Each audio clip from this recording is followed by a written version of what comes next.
우리를 구원해 주신 고마우신 우리 아버지 하나님 감사드립니다. 생명의 말씀으로 늘 저희와 함께 해주시고 저희들 여전히 연약하고 세상이 전부인 줄 알고 살 수밖에 없음에도 늘 말씀을 통해 영원한 천국에 대해서 알려주시고 또 하나님 앞에 섰을 때 그 영광이 얼마나 귀한 것인지 저희들이 잊지 않도록 이끌어 주심으로 남은 삶 어리석게 살지 않고 주님을 위해 그래도 살고자 하는 귀한 마음 허락해 주신 것을 감사드립니다.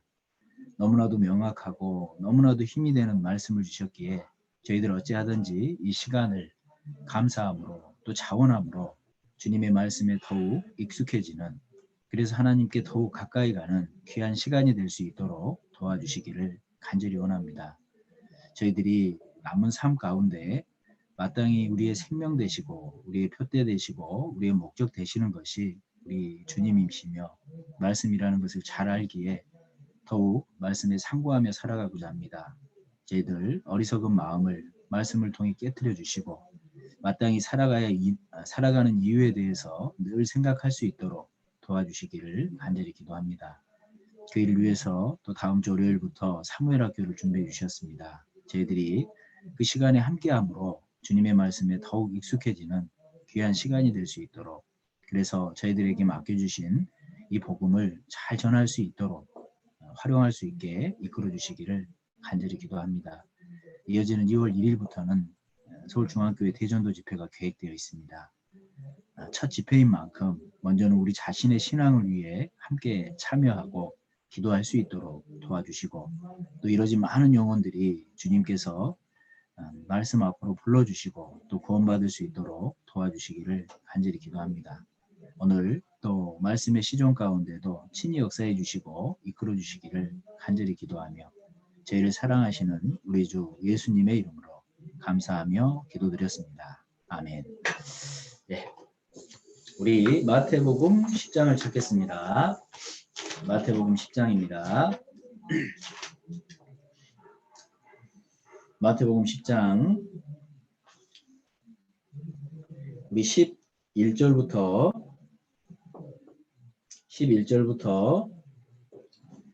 13절까지입니다. 11절로 13절까지 우리 찾으셨으면 함께 읽도록 하겠습니다. 아무 성이나 촌에 들어가든지 그 중에 합당한 자를 찾아내어 너희 떠나기까지 거기 머물라. 또 그 집에 들어가면서 평안하기를 빌라. 그 집이 이에 합당하면 너희 빈 평안이 거기 임할 것이요 만일 합당치 아니하면 그 평안이 너희에게 돌아올 것이니라. 네. 우리 지난 형제 모임 때 사실 이 말씀을 통해서 우리가 좀 교훈을 받아봤는데 제가 오늘 어쨌든 이제 사무엘 학교가 있고 대전도 집회가 있잖아요. 그래서 이제 2주간 우리가 선교 여행을 잠시 멈춰야 되는데 이제 그 사도 바울께서 1차부터 3차까지의 전도 여행을 통해서 많은 서신서를 기록하셨습니다. 그래서 남은 시간 오늘 이 로마서 갈라디아서 이 부분을 좀 자세히 살펴볼까 아니면 어떻게 할까 이렇게 좀 고민을 하다가 우리에게 주신 이 서신서를 큰 제목을 가지고 어떠한 교훈들을 주셨는지 좀 살펴보는 게 오히려 더 유익할 수 있겠다 싶어서 그 서신서를요 큰 틀로 좀 살피면서 좀 교훈을 살펴보고자 합니다. 그래서 우리에게 이제 하나님께서 사도 바울을 통해 많은 서신서를 허락해 주셨어요.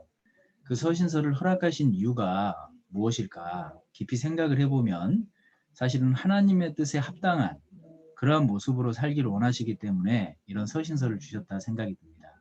그래서 우리 정말 복음을 위해서 살고자 하고 하나님이 우리에게 맡겨주신 그 자리 위치에서 어찌하든지 복음의 일꾼으로서 살기를 희망하지 않습니까?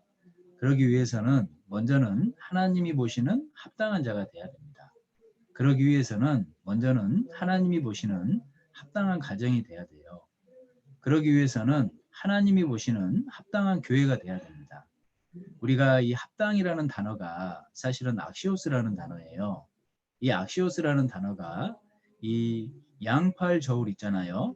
이 양팔 저울에 예를 들면 한쪽엔 복음을 올려놨어요. 그리고 그 반대편에 어떠한 걸 올려도 사실 이 복음을 누르고 치우치면 안 되는 겁니다. 그렇죠? 내 생명도 내 어떠한 유익도 사실 이 복음에 견주어 봤을 때 복음보다 더 중요한 게 있으면 안 된다는 거죠.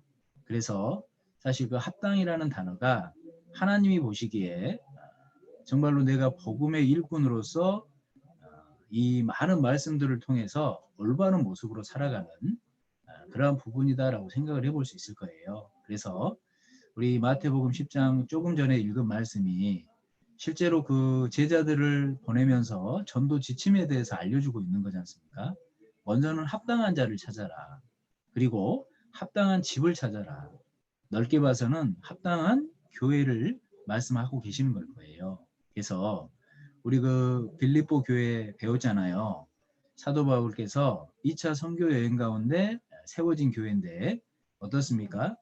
이 마게도냐 첫 성인 빌립보에 가서 하나님 마음에 합한 합당한 자 루디아가 사도 바울과 연결이 됐잖아요. 사도 바울을 통해서 루디아가 구원을 받고 그 가정이 주님 보시기에 합당한 가정이 된 겁니다. 그래서 그 가정을 통해서 사실은 빌립보 교회에 많은 것들이 희생이 됐고 빌립보 교회를 통해서 이제 유럽 전 지역에 사도 바울이 복음을 전하는데 사실은 전초기지였다라고 얘기할 수 있지 않습니까? 그래서 우리가 이 복음을 힘있게 전해져가는 그 순서를 보면 합당한 자, 합당한 가정, 합당한 교회입니다. 그래서 우리도 실제로 서신서를 계속 배우고 하나님의 뜻을 알아가려고 하는 이유도 어찌하든지 하나님 앞에 합당한 모습을 지켜서 그 합당한 모습을 통해 복음을 전해가길 원하는 그런 마음이지 않습니까? 그래서 우리가 오늘 이 전체적인 서신서 내용을 통해서 하나님께서 우리에게 원하시는 것들이 무엇일까? 사실은 기본적인 내용이겠지만 잘 생각을 해보면 너무나도 큰 힘이 되고 많은 유익을 얻을 수 있는 그러한 부분이 되겠다 싶습니다. 먼저는 하나님께서는 우리에게 교회를 허락해 주셨어요. 구약 시대에도 그 이스라엘 민족이 광야에 있을 때 단독적으로 어떠한 생활을 하기를 말하신 게 아니잖아요. 광야에도 교회가 있었습니다. 광야 교회라고 사도행전에서 말씀하시잖아요. 우리가 기억을 해본다면 그 교회 앞에 그 광야 교회가 이동을 할 때 맨 앞에 섰던 게 무엇인지 기억하세요? 광야 교회가 광야에서 이동을 할 때 맨 앞에 섰던 게 언약궤예요, 언약궤. 그죠? 그러니까 언제나 하나님께서 앞서 행하셨다는 겁니다. 그리고 그 진가운데는 구름 기둥과 불 기둥이 함께 했어요. 하나님의 인재하심이고 하나님의 보호하심이죠. 하나님의 인도하심입니다. 그리고 그 진에서 뒤처지는 사람은 아말렉에게 공격을 당했습니다. 아말렉은 육신이지 않습니까? 그래서 실제로 우리에게 교회라는 부분을 이 구약 이스라엘에게 허락했던 광야의 모습 가운데도 교훈하고 계시는 겁니다. 하나님이 앞장서시고 불기둥과 구름기둥, 성령으로 교회 가운데 임재하셔서 이끌어 가신다는 거예요. 교회에 떨어지면 어떻습니까? 세상에 먹혀요. 육신에 쓰러집니다. 사단의 괴계의 틈탐을 받고 주님에게서 멀어질 수밖에 없잖아요. 그래서 우리에게 교회라는 것은 너무나도 중요한 거예요. 그래서 이 사도 바울을 통해서도 하나님께서 편지한 곳이 교회잖아요. 각 교회는 정말 그 들을 게 있는 사람에게 성령을 통해 하실 말씀을 하시고 교훈하고 계시다라는 것을 우리가 잘 알 수 있습니다. 이스라엘도 마찬가지죠. 실제로 이제 그 약속의 땅에 들어왔을 때에도 성전 중심의 신앙생활을 했잖아요. 그렇죠? 이 성전은 우리에게 말씀하시는 교회입니다. 우리 디모데 전서 한번 가볼까요? 디모데 전서 3장에 이렇게 말씀하시죠. 디모데 전서 3장 15절 말씀입니다. 15절 우리 말씀은 같이 한번 읽죠.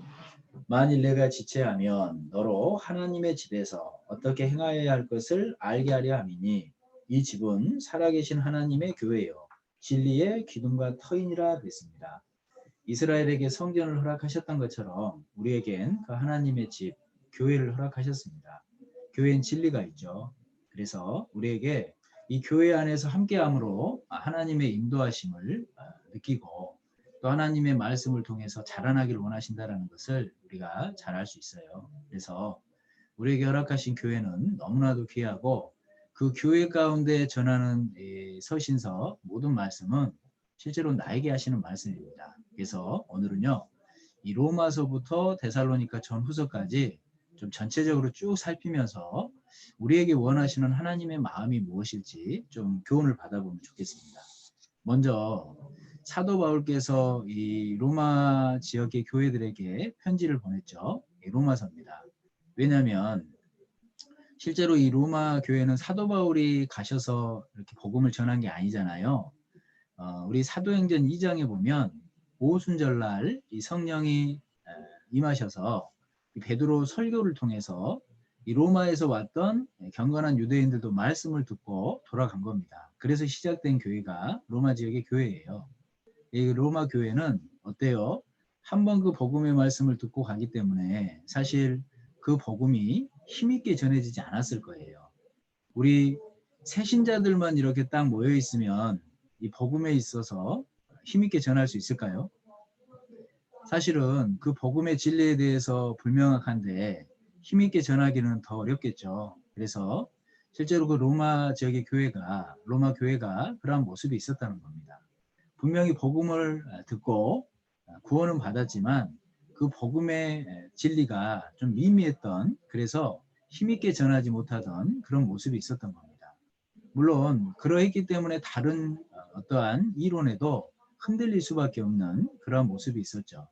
그래서 사도 바울께서는 로마 교회 가기를 간절히 원했던 거예요. 그래서 먼저는 이 로마서를 우리 그 갱그레아 교회의 일꾼인 집사님 베베를 통해서 보내시잖아요. 그래서 이 로마서 내용을 잘 살펴보면 사실은 그 복음의 그 진리에 대해서 좀 미미했던 형제 자매님들에게 보낸 편지이기 때문에 어때요? 복음에 대한 명확한 정의가 있는 게 로마서예요. 그래서 우리가 기독교의 백미를 로마서라고 얘기하잖아요. 이 복음의 정의가 너무나도 자세하게 되어 있습니다. 로마서만 잘 이해하고 있으면 사실 다른 복음에 흔들릴 이유가 없어요. 그렇겠죠? 그래서 로마서는 복음의 확증이다라고 생각하고 읽으면 정확하다는 거예요. 우리 로마서 1장 가보시죠. 로마서 1장. 로마서 1장 17절입니다. 우리 오늘 함께 나누는 말씀은요, 좀 정리를 잘 하셔서 이러한 말씀들은요, 좀 애워버리세요. 애워버리고 내 마음속에 확신을 딱 넣어놓으면 사실은 다른 거에 흔들릴 이유가 없습니다. 로마서 1장 17절 말씀입니다. 로마서 1장 17절. 오늘 인용되는 말씀들을 기록을 잘 해놓으세요. 이렇게 말씀드리는 데는 이유가 있겠죠. 그죠? 네. 로마서 1장 17절 말씀 같이 한번 읽어보겠습니다. 복음에는 하나님의 의가 나타나서 믿음으로 믿음에 이르게 하나니 기록된 바 오직 의인은 믿음으로 말미암아 살리람과 같으니라. 이렇게 말씀하셨습니다. 우리 이곳에 복음이 무엇인지 정확히 정의하고 계세요. 복음에는 하나님의 의가 나타나서 믿음으로 믿음에 이르게 한다. 이렇게 말씀하셨잖아요. 그러니까 실제로 그 하나님의 의가 무엇이냐, 이걸 한번 생각을 해보시죠. 하나님의 의가 무슨 의예요? 마태복음 5장에 보면 하나님의 의는 바리새인 서기관보다 더 나은 의다, 이렇게 말씀하십니다. 마태복음 5장도 한번 가보세요. 다시 한번 말씀드립니다. 오늘 인용되는 말씀은 정리를 잘 해놓으세요. 마태복음 5장. 마태복음 5장 19절로 20절입니다. 19절로 20절. 역시 제가 읽어드릴게요. 그러므로 누구든지 이 계명 중에 지극히 작은 것 하나라도 버리고 또 그같이 사람을 가르치는 자는 천국에서 지극히 작다 일컬음을 받을 것이요. 누구든지 이를 행하며 가르치는 자는 천국에서 크다 일컬음을 받으리라. 내가 너희에게 이르노니 너희 의가 서기관과 바리새인보다 더 낫지 못하면 결단코 천국에 들어가지 못하리라 그랬잖아요. 어떤 사람들은요, 성경을 잘못 오해해서 19절 말씀을 보여주면서 뭐라고 그래요? 봐봐라, 열심히 행해야 천국 간다 그러지 않았냐, 이렇게 얘기를 해요. 19절을 자세히 봐보세요. 어디 열심히 행해야 천국 간다라는 말씀이에요. 천국 안에 있는 사람들이 말씀대로 행한 사람은 크다 일컬음을 받고, 말씀대로 행하지 않는 사람은 작다 일컬음을 받다는 얘기지, 어디 행위로 천국 간다는 내용이 있어요. 그렇지 않아요? 19절 말씀처럼 그리스도인도 마찬가지입니다. 말씀을 듣고 순종하고 말씀대로 사는 사람은 천국에 가서 크다 일컬음을 받을 거예요. 하지만 말씀을 무시하고 구원 받았다 할지라도 순종하는 모습이 아니라 자기 생각대로 살면 천국 가서 작다 일컬음을 받는다라고 말씀을 하시는 겁니다. 이건 천국 들어가서 크고 작은 문제지 행위를 말씀하시는 게 아니잖아요. 우리 그 천국에 들어가는 문제는 20절이에요. 20절 한번 봐보세요. 내가 너희에게 이르노니 너희 의가 서기관과 바리새인보다 더 낫지 못하면 결단코 천국에 들어가지 못하리라 그러셨잖아요. 서기관과 바리새인의 의가 어떤 의예요? 사실 형식적이지만 겉으로는요, 누구도 따라갈 수 없는 율법적인 모습입니다. 그들은 어떠한 양념도 이 11조로 남겨서 하나님께 드렸던 사람들이잖아요. 그러니까 외형적으로는 상당한 경지에 이른 그런 모습이었다는 거예요. 물론 마음은 없었지만. 그래서 이 바리새인 서기관보다 더 나은 의다라고 얘기를 하시는데, 그 의가 무엇인지 이 5장 21절부터 쭉 자세히 읽어보면 나와 있습니다. 근데 그 의를 딱 정리를 해보면 두 가지가 이거예요. 먼저는 바리새인 서기관보다 더 나은 의가 하나님의 의인데, 하나님의 의라는 것은 행동과 마음으로 거짓이 하나도 없어야 된다는 겁니다. 이해가시죠? 하나님의 의는 행동으로든 마음으로든 깨끗해야 돼요. 어느 정도 깨끗해야 되냐? 호리만한 죄라도 없이 깨끗해야지 그것이 하나님의 의입니다. 그럼 한번 생각해 보십시오. 죄인의 모습으로 난 우리가 그러한 하나님의 의에 이를 수 있는 사람이 있을까요? 없어요. 우리가 어떤 사람들인데요? 우리 5장 36절 한번 봐봐요. 36절. 내 머리로도 말라. 이는 네가 한 터럭도 희고 검게 할 수 없음이라 그랬잖아요. 정말 하나님의 의에 대해서 쭉 설명하다가 사람에 대해서 표현을 이렇게 하고 계십니다. 우리는 머리털 하나도 희고 검게 하지 못하는 연약한 존재들이에요. 그러한 우리가 하나님의 우리의 행위로 하나님의 의에 이를 수 있다. 이것이 사실은 교만입니다. 그렇잖아요. 죄인인 우리, 연약한 우리가 어떻게 하나님의 의에 이를 수 있어요? 불가능한 일인 거예요. 불가능한 일. 그래서 하나님이 말씀하시죠.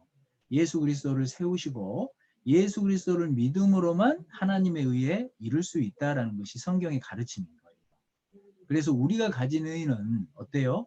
내 행위로서 그러한 하나님의 의에 이르는 믿음이 아니라 예수 그리스도를 믿음으로 말미암아 이른 하나님의 의다라고 설명을 하고 계시는 겁니다. 우리 빌립보서 3장도 한번 가보세요. 빌립보서 3장. 빌립보서 3장 9절 말씀을 한번 볼까요? 8절 9절을 죄송합니다. 7절부터 제가 읽어드릴게요. 7절입니다. 그러나 무엇이든지 내게 유익하던 것을 내가 그리스도를 위하여 다 해로 여길 뿐더러 또한 모든 것을 해로 여김은 내 주 그리스도 예수를 아는 지식이 가장 고상함을 인함이라. 내가 그를 위하여 모든 것을 잃어버리고 배설물로 여김은 그리스도를 얻고, 우리 9절은 같이 한번 읽죠. 그 안에서 발견되려 함이니 내가 가진 의는 율법에서 난 것이 아니요 오직 그리스도를 믿음으로 말미암은 것이니 곧 믿음으로 하나님께로서 난 의라 그랬잖아요. 그러니까 내가 가진 의가 하나님의 의입니다. 그랬기 때문에 내가 천국 갈 확신을 갖고 있는 거예요. 그렇게 하나님의 의에 이룰 수 있는 것은 예수 그리스도를 믿음으로 말미암았다는 거예요. 율법의 행위가 아니라는 겁니다. 그래서 이 로마서 1장 17절 말씀에 나타나 있는 이 복음은 하나님의 의가 나타났는데, 그 하나님의 의에 이룰 수 있는 방법은 율법의 행위가 아니라는 거예요. 예수 그리스도를 믿음으로 말미암아 이룰 수 있는 하나님의 의다. 이것이 복음이다. 이걸 로마서 1장 17절이 정의하고 계십니다. 어때요? 학생 때니까 이렇게 논리적으로 정리가 되면 좋죠. 그죠? 그런데 논리만으로 되는 게 아니에요. 복음은. 내 마음속에 이게 심겨져서 예수 그리스도를 생각할 때마다 어떻습니까? 예수 그리스도를 아는 지식이 가장 고상하다. 그래서 예수님 때문에 내 모든 것을 포기할 수도 있는 거예요. 그래서 예수님 때문에 내가 삶 가운데 손해를 봐도 괜찮다는 것이 그리스도입니다. 이게 단지 이론으로만 될 일입니까? 마음으로 믿어지지 않으면 절대 예수님 때문에 손해 안 봐요. 마음으로 믿어지지 않으면 절대 예수님 때문에 희생 못합니다. 그래서 우리에게 이 복음을 명확히 전가하고 계시잖아요. 그래서 우리가 이 로마서 1장 17절 말씀만 잘 애워놓고 도대체 이게 무슨 뜻인지 오늘 인용된 말씀들을 통해서 설명이 잘 되면 어때요? 복음의 정의를 확실하게 해줄 수가 있다는 거예요. 그래서 우리가 알고 있는 복음은 어려운 게 아닙니다. 우리가 알고 있는 복음은 추상적인 게 절대 아니에요. 얼마나 명쾌하고 얼마나 심플합니까? 그러니 하나님께서 모든 사람이 구원을 받으며 진리를 아는 데 이르기를 원하신다. 그 하나님의 마음이 거짓이 아니시잖아요. 그래서 로마서 1장 17절 말씀을 통해서 우리가 알고 있는 이 하나님의 의, 이 복음이 얼마나 확실하고 감사한 건지 우리 마음속에 또 한 번의 확신을 주시지 않습니까? 그래서 우리가 로마서 1장부터 쭉 살펴보면요. 사실은 성경 강연이에요. 로마서 1장은 이 복음에 대해서 정의를 하고 있잖아요. 그러면서 로마서 1장에 뭐라고 설명하냐? 이방인들은 죄인이다. 이걸 설명하시는 겁니다. 우리 로마서 1장 다시 가봐요. 로마서 1장.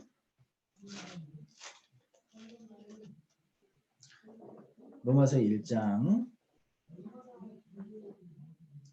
우리 20절 말씀입니다. 제가 몇 절 읽어드릴게요. 20절. 죄송합니다. 21절. 하나님을 알되 하나님으로 영화롭게도 아니하며 감사치도 아니하고 오히려 그 생각이 허망하여지며 미련한 마음이 어두워졌나니 그랬잖아요. 24절입니다. 그러므로 하나님께서 저희를 마음의 정욕대로 더러움에 내어버려 두사 저희 몸을 서로 욕되게 하셨으니 그랬죠. 26절입니다. 이를 인하여 하나님께서 저희를 부끄러운 욕심에 내어버려 두셨으니 그랬습니다. 28절입니다. 또한 저희가 마음에 하나님 두기를 싫어하며 하나님께서 저희를 그 상실한 마음대로 내어버려 두사 합당치 못한 일을 하게 하셨으니 우리 29절부터 31절까지 같이 한번 읽어보죠. 곧 모든 불의, 추악, 탐욕, 악의가 가득한 자요. 시기살인, 분쟁, 사기, 악독이 가득한 자요. 수군수군하는 자요. 비방하는 자요. 하나님의 미워하시는 자요. 능욕하는 자요. 교만한 자요. 자랑하는 자요. 악을 도모하는 자요. 부모를 거역하는 자요. 우매한 자요. 배약하는 자요. 무정한 자요. 무자비한 자니라. 이러한 모습이 누구였습니까? 나였잖아요. 나. 그쵸? 하나님을 알지 못할 때의 내 모습이잖아요. 마가복음 7장에 이러한 모든 것을 악한 생각이라고 말씀하십니다. 너희들의 속에 이런 악한 생각이 있지 않냐. 그러니까 어때요? 환경에 처해지면 마음속에 있는 이런 악한 것들이 겉으로 드러나는 겁니다. 이게 이방인들의 모습이라는 거예요. 그래서 로마서 1장은 이방인들의 죄악상이 이러하다라는 것을 지적하고 있습니다. 로마서 2장은 어떤 내용입니까? 2장 우리 1절 말씀 한번 봐보세요. 1절 그러므로 남을 판단하는 사람아 물론 누구든지 네가 핑계치 못할 것은 남을 판단하는 것으로 네가 너를 정죄함이니 판단하는 네가 같은 일을 행함이니라 그랬잖아요. 이 2장 1절 말씀이 무슨 말씀이냐면 유대인들에게 경고하고 있는 거예요. 유대인들에게 뭐라고 얘기합니까? 유대인들은 하나님의 선민이라는 자부심이 있었죠. 그러니까 이방인들은 사람 취급을 안 했어요. 그러니까 이방인들한테 손가락질하면서 봐봐 너희들 그러한 죄인이잖아. 이렇게 손가락질했던 사람이 유대인들입니다. 그런데 그러한 유대인들에게 하나님이 뭐라고 얘기하셔요? 이방인들의 그런 죄악상을 지적하는 너희 유대인들아 너희는 그런 마음 없냐? 너희도 똑같은 마음 있지 않냐? 이렇게 지적하고 있는 것이 2장 1절 말씀입니다. 그러면서 도리어 하나님을 안다고 하면서도 회개치 않고 고집하는 마음, 사실 그것들이 너희들의 죄다. 이렇게 지적하는 것이 로마서 2장이에요. 그래서 로마서 2장을 잘 살펴보면요. 이 유대인들 역시도 죄인이다. 그렇게 얘기를 하고 있습니다.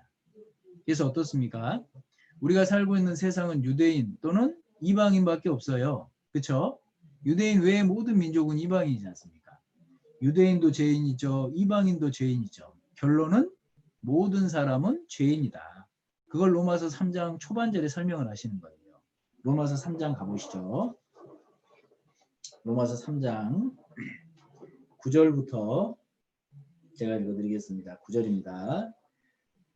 그러면 어떠하뇨? 우리는 나으뇨? 결코 아니라 유대인이나 헬라인이나 다 죄 아래 있다고 우리가 이미 선언하였느니라. 기록한 바 의인은 없나니 하나도 없으며 깨닫는 자도 없고 하나님을 찾는 자도 없고 다 치우쳐 한 가지로 무익하게 되고 선을 행하는 자는 없나니 하나도 없도다. 그렇게 말씀하셨잖아요. 유대인도 죄인, 이방인도 죄인, 결국은 모든 사람이 죄인이다. 선을 행하고 죄를 범치 아니하는 의인은 세상에 아주 없느니라. 더러운 것 가운데서 누가 깨끗한 것을 낼 수 있습니까? 하나도 없나이다. 우리가 성경의 모든 내용이 그러한 모습을 지적하고 있음을 잘 알고 있지 않습니까? 로마서 3장 초반절 말씀은 모든 사람은 죄인이다. 이걸 설명하고 있는 겁니다. 그러니 어때요? 죄인인 그러한 인생이 하나님의 의에 이룰 수 있는 방법이 있다고요? 불가능하다 이거예요. 그런데 성경을 알지 못하는 사람들은 자기의 열심이 마치 천국을 보장해 준다라고 생각을 합니다. 너무나도 안타까운 거예요. 로마서 3장 우리 19절 20절 봐보세요. 19절 20절 19절 20절 우리가 알거니와 무릇 율법이 말하는 바는 율법 아래 있는 자들에게 말하는 것이니 이는 모든 입을 막고 온 세상으로 하나님의 심판 아래 있게 하려 함이니라. 그러므로 율법 행위로 그의 앞에 의롭다 하심을 얻을 육체가 없나니 율법으로는 죄를 깨달음이니라 그랬잖아요. 하나님께서 십계명을 주신 이유가 십계명 지켜서 천국 오라는 게 아니잖아요. 십계명 지켜서 천국 갈 사람이 누가 있어요? 내가 십계명을 지키고자 한다면 어떻습니까? 내가 그걸 지킬 수 없는 죄인이라는 걸 더 확실히 알아간다는 거예요.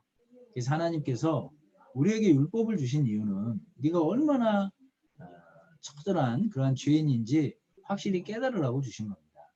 그런데 그 율법을 지켜서 천국 가겠다고요? 하나님이 뭐라 그러시겠어요? 말도 안 되는 소리 좀 하지 말라고. 그러니까 성경 주신 거예요. 성경에 내 기준을 맞추고 말씀의 뜻대로 가야죠. 천국을 내 생각으로 가는 게 아니지 않습니까? 우리 21절, 22절도 한번 봐보세요. 21절, 22절은 같이 한번 읽어보죠. 이제는 율법 외에 하나님의 한 의가 나타났으니 율법과 선지자들에게 증거를 받은 것이라. 곧 예수 그리스도를 믿음으로 말미암아 모든 믿는 자에게 미치는 하나님의 의니 차별이 없느니라 그러셨잖아요. 이제 하나님의 새로운 한 의가 나타났다. 그 의는 뭐예요? 예수 그리스도입니다. 예수 그리스도를 믿음으로만 가능하다라는 거예요. 율법 행위로는 안 되잖아요. 그래서 우리 23절, 24절은 같이 한번 읽어보죠. 다시.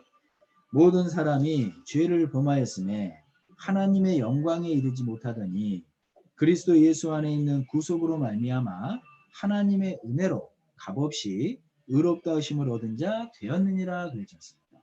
그죠? 그래서 우리 성경에 전체적으로 지배하고 있는 이론, 이 신칭의 그것을 지금 설명하고 계시는 거예요. 모든 사람은 죄인입니다. 모든 사람이 죄를 범했어요. 하나님의 의에 이르지 못하더니 예수 그리스도를 믿음으로 말미암아죠. 은혜로 값없이 의롭다함을 얻은 자 되었느니라 그러셨잖아요. 이게 이신칭이에요. 다른 게 없다는 거예요. 그래서 이 로마서 3장은 모든 사람은 죄인인데 그러한 죄인이 율법으로 천국 갈 수 있다고? 웃기지 마라 이거예요. 율법은 죄인인 거 깨달으라고 주셨다는 겁니다. 그럼 어떻게 천국 가냐? 예수 그리스도를 우리에게 세워주셨고 예수 그리스도를 믿음으로만 가능한 일이다. 그것이 복음이다. 이걸 3장까지 우리에게 자세하게 설명하고 계셔요. 우리 그렇게 이론으로만 설명하면 안 되시니까 4장에는요. 실물적인 교훈 두 사람을 불러오잖아요. 아브라함과 다윗입니다. 다윗이 이 아브라함이 하나님께 의롭다함을 받을 때가 어때요? 율법 행위 이전에 하나님께 의롭다함을 받아요. 나중에 창세기 이렇게 쭉 보실 때 한번 살펴보세요. 하나님이 믿음으로 아브라함을 의롭다 하는 곳은 창세기 15장입니다. 그리고 하나님이 말씀하신 할례를 받은 곳은 창세기 17장이에요. 독자 이삭을 드린 곳은 창세기 21장인가요? 2장인가요? 2장일 거예요, 아마. 잠깐만요.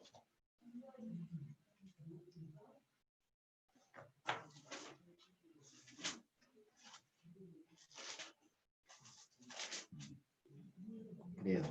22장이에요. 그래서 이삭인가 봐요. 네.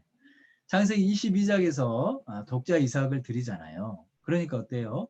하나님께 믿음으로 의롭다함을 받은 거랑 할례 행위와 독자 이삭을 하나님께 드린 거랑 무관한 거예요. 행위는 아니라는 거죠. 그래서 아브라함을 불러오신 겁니다. 아브라함이 의롭게 된 때가 언제냐? 율법 행위로냐? 아니지 않냐? 믿음으로 의롭다함 받은 거 아니냐? 그래서 아브라함을 예로 드시는 거예요. 다윗을 또 예로 들잖아요. 다윗도 오실 예수 그리스도를 믿음으로 구원받은 사람입니다. 우리 4장 4절부터 한번 봐보세요. 4절부터 8절까지입니다. 4절부터 8절까지 제가 읽어드릴게요. 일하는 자에게는 그 삭슬 은혜로 여기지 아니하고 빛으로 여기거니와. 빛이 아니고 빛입니다. 채무. 5절 이를 아니할지라도 경건치 아니한 자를 의롭다 하시는 이를 믿는 자에게는 그의 믿음을 의로 여기시나니 이란 것이 없이 하나님께 의로 여기심을 받는 사람의 행복에 대하여 다윗의 말한 바 그 불법을 사하심을 받고 그 죄를 가리우심을 받는 자는 복이 있고 주께서 그 죄를 인정치 아니하실 사람은 복이 있도담과 같으니라 그랬잖아요. 다윗도 오실 예수 그리스도를 믿었습니다. 그 피로써 그 죄를 가리워 주실 것을 믿었어요. 그래서 뭐라고 얘기해요? 그 피로 그 죄와 그 허물을 가리우심을 받는 사람의 행복에 대하여 다윗의 말한 바 그렇지 않습니까? 그래서 실제로 예수님께서 오시고 십자가에서 모든 피를 흘려주심으로 내 모든 죄악을 가려주셨어요. 그것을 믿는 사람은 천국 가는 복을 얻는 겁니다. 성경은 아브라함과 다윗을 불러서 이걸 설명하고 계시는 거예요. 우리가 이 복음에 대해서 의심할 여지가 어디 있냐고요. 실물 교훈까지 들으셔서 하나님이 이 복음이 얼마나 확실한 것인지 설명하고 계신다는 거예요. 5장 한번 넘어가 보세요. 그럼 5장에서 무엇을 설명하십니까? 5장에서는 이제는 그렇게 복음을 통해서 믿음을 가진 사람은 마음속에 어떠한 것들이 이루어지는지를 설명하고 계세요. 5장 1절 한번 봐보시죠. 1절 그러므로 우리가 믿음으로 의롭다 하심을 얻었은즉 우리 주 예수 그리스도로 말미암아 하나님으로 더불어 화평을 누리자 그랬잖아요. 그러니까 이제 그 구원받은 사람은 하나님과 화평 관계가 된 거예요. 전에는 심판자셨잖아요. 하나님은.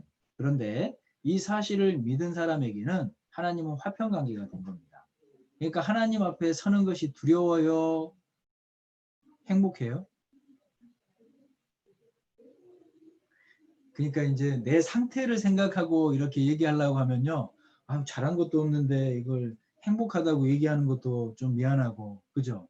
그게 또 구원은 받았으니 또 두렵다고 하는 것도 좀 멋이게 하고, 그죠? 그러니까 지금 얘기는 내 마음을 얘기하는 게 아니고 내 모습을 얘기하자는 게 아니고요. 말씀의 기준을 통해서 어때요? 구원받은 사람은 하나님 앞에 담대함으로 설 수 있잖아요. 그죠? 그래서 우리 요한일서 4장에 보면 이런 말씀이 있어요. 요한일서 4장 한번 가봐요. 요한일서 4장. 저만 신난 것 같아요. 그죠? 아, 저는 이 말씀 생각할 때마다 막 마음에요. 막 감격이 차올라서 야, 어떻게 내가 이 말씀을 이렇게 깨닫고 살아가나 싶어서 감격이 차오르는데 좀 이렇게 기뻐하는 모습으로 같이 한번 잘 생각해 보세요. 4장 우리 18절 말씀입니다. 18절 같이 한번 읽죠. 사랑 아래 두려움이 없고 온전한 사랑이 두려움을 내어 쫓나니 두려움에는 형벌이 있습니다. 두려워하는 자는 사랑 안에서 온전히 이루지 못하였느니라 그랬지 않습니까? 그러니까 예수 그리스도를 통한 그 사랑을 확실히 깨달은 사람은 하나님 앞에 서는 것이 소망이에요. 두려움이 아니라는 거죠. 이게 물론 이제 내 생활을 좀 들여다보면 부끄럽고 좀 그런 부분은 있겠죠. 근데 지옥 갈까 두렵지 않다라는 거예요. 그죠? 그래서 예수 그리스도를 믿음으로 가능한 것이 하나님과의 화평 관계가 이루어졌다. 그러니까 하나님의 이 복음이 마음속에 이루어진 사람은 어때요? 하나님은 더 이상 심판자가 아니라는 겁니다. 그리고 두 번째로는 5장 3절 한번 봐봐요. 로마서죠. 로마서 5장 3절. 2절부터 보시죠. 2절.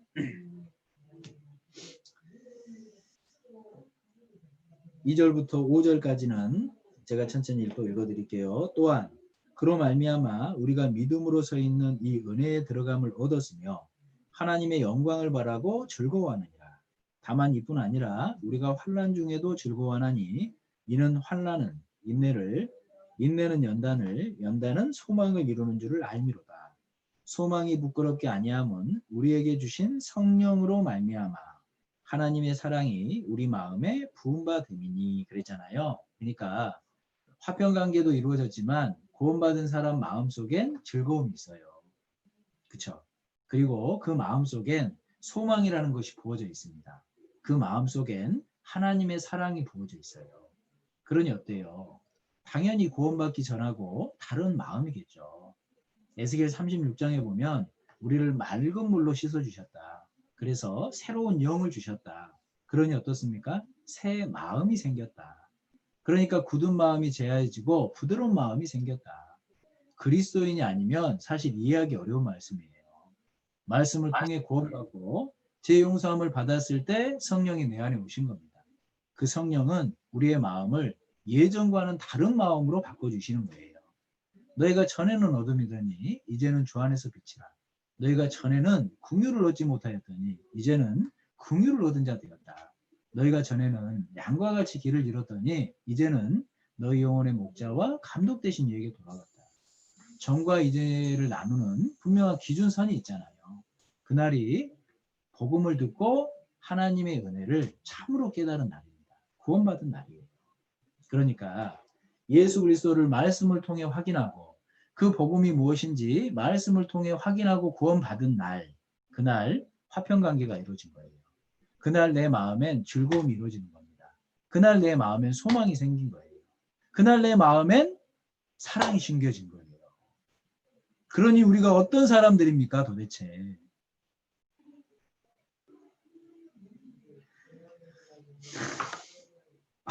좀 이런 표정이 있으면 좋을 텐데. 그래요. 그러한 부분을 분명히 설명하고 계시는 거예요. 그리고 로마서 5장 후반절에는요. 어떤 설명을 하고 계세요? 대표와 연합의 원리를 설명하고 계시는 거예요. 아니 한 사람이 죄인 됐다고 내가 죄인 됐다는 게 말이 돼? 아니 예수님께서 모든 사람을 위해서 의인 됐다고 내가 의인 된 게 가능해? 이렇게 의문점을 갖는 사람에게 하나님이 가능해 라고 설명하시는 것이 로마서 5장 후반절입니다. 어때요? 5장 12절 봐보죠. 12절 이러므로 한 사람으로 말미암아 죄가 세상에 들어오고 죄로 말미암아 사망이 왔나니 이와 같이 모든 사람이 죄를 지었으므로 사망이 모든 사람에게 이르렀느니라 그랬잖아요.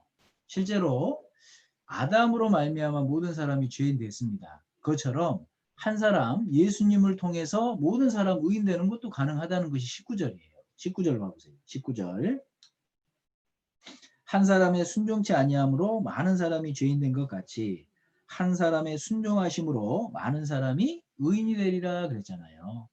한 사람 아담으로 말미암아 모든 사람이 죄인 됐던 것처럼 한 사람 예수 그리스도를 통해 모든 사람이 의인 된다. 물론 개인적인 믿음이 필요하지만 이걸 설명하시는 거예요. 우리 그 을사늑약 알아요? 을사늑약? 귀에 익숙하죠? 을사늑약.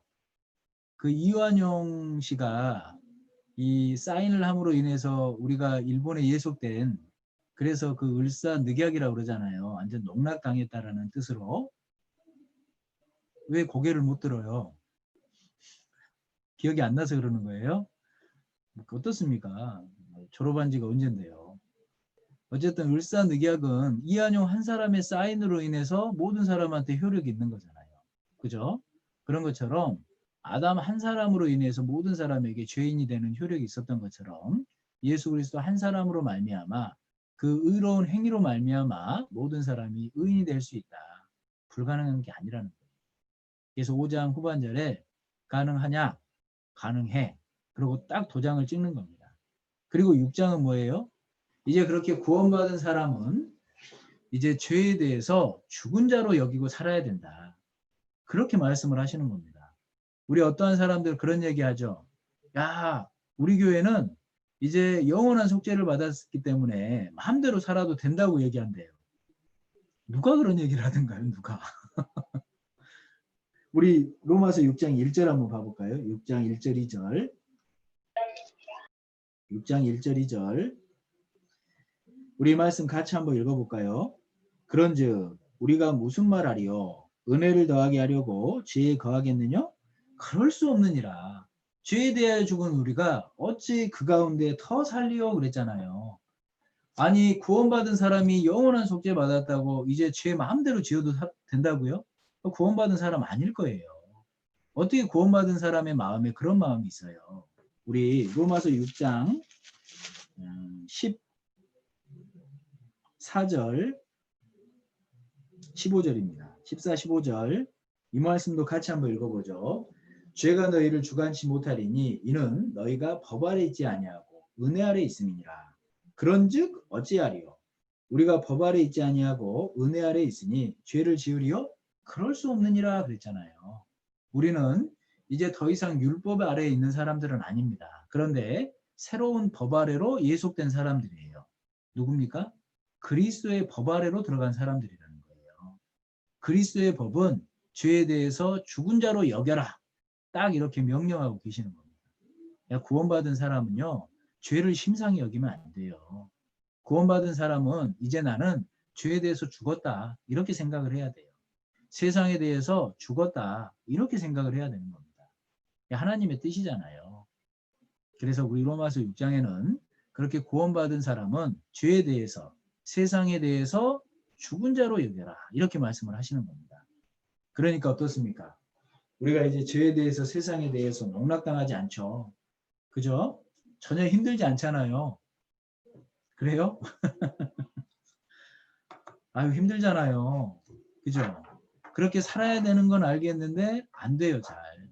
그러니 얼마나 그 마음속에 갈등이 생깁니까? 그래서 사도 바울께서도 이렇게 간증하시잖아요. 7장 22절 한번 가보시죠. 22절 7장 22절 22절부터 25절까지 역시 읽어드릴게요. 내 속 사람으로는 하나님의 법을 즐거워하되 내 지체 속에서 한 다른 법이 내 마음의 법과 싸워 내 지체 속에 있는 죄의 법 아래로 나를 사로잡아 오는 것을 보는도다. 오라 나는 공고한 사람이로다. 이 사망의 몸에서 누가 나를 건져내랴. 우리 주 예수 그리스도로 말미암아 하나님께 감사하리로다. 그런즉 내 자신이 마음으로는 하나님의 법을 육신으로는 죄의 법을 섬기노라 그랬잖아요. 구원은 받았어도 여전히 내 안에 죄성이 있어요. 여전히 육신이 있습니다. 내 육신과 내 죄성은 세상을 쫓고자 해요. 하지만 내 안에 서러우신 성령은 하나님의 뜻대로 살고자 합니다. 그러니까 늘 갈등이 생기는 거예요. 그래서 우리가 하나님의 뜻대로 살기를 원한다면 어떻게 살아야 되느냐? 로마서 8장에 그 답을 제시하고 계시는 겁니다. 성령의 인도함을 받아라. 성령의 충만을 받아라. 이게 로마서 8장 말씀이에요. 실제로 성령은 교회와 함께 하셔요. 그래서 내가 교회 가운데 말씀을 통해 교제를 통해 기도를 통해 성령 충만함을 받고 산다면 죄성을 정말 누르고 살 수 있어요. 정말 그러한 모습을 유지하고만 살 수 있다면 어때요?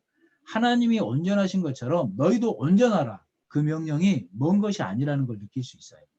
실제로 우리 그렇게 살 수 있어요.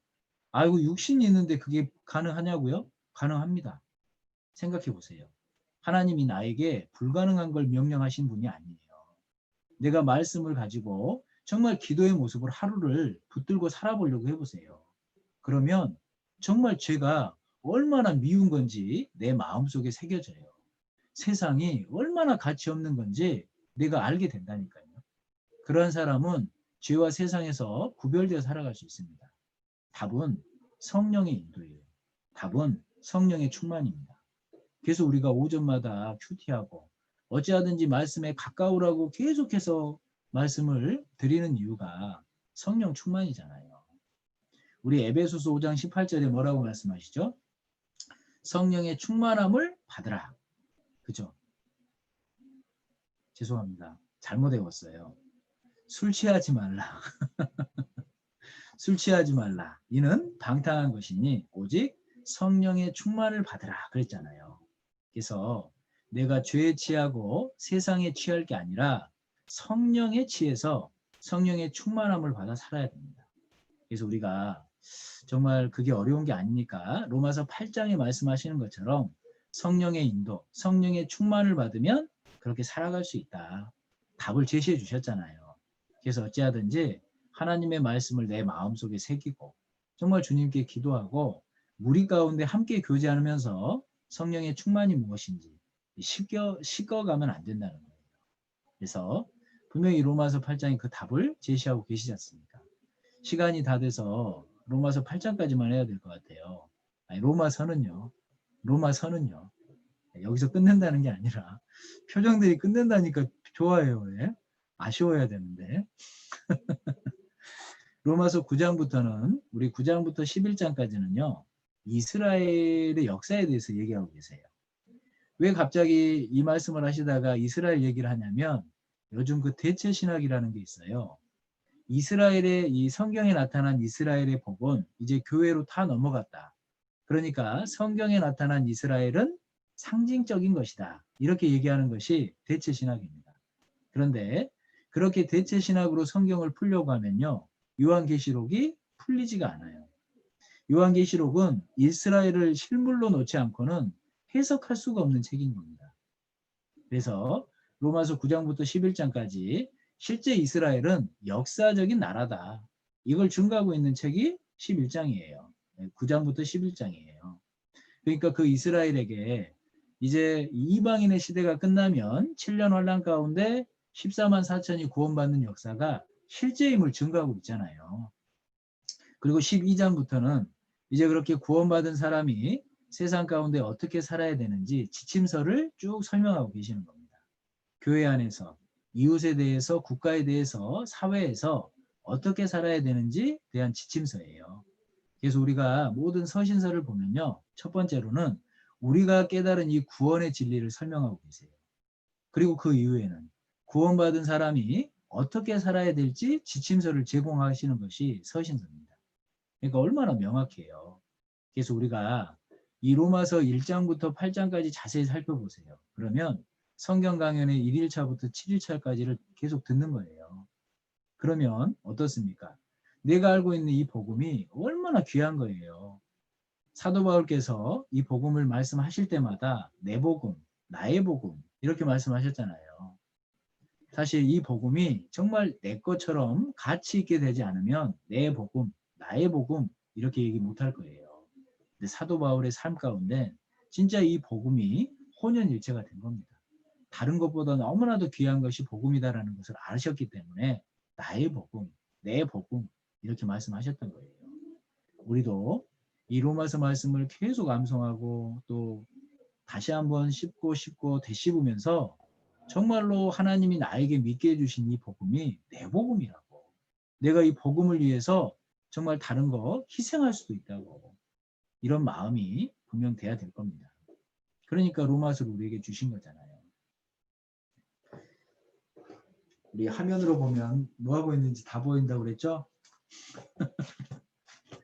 우리 그래서 로마서에는 이 복음에 대한 확증을 우리에게 자세하게 설명하고 계십니다. 그리고 우리가 또 배웠던 고린도전서, 고린도후서가 있잖아요. 그래서 이 고린도 교회에 보낸 서신서는 책망의 편지예요. 책망의 편지. 이제 이 복음을 깨달은 사람은 어떻게 살아야 됩니까? 복음에 합당한 삶으로 살아야 되잖아요. 복음에 합당한 삶은 하나됨 그리고 거룩함이에요. 우리 에베소서 4장 한번 가보죠. 에베소서 4장입니다.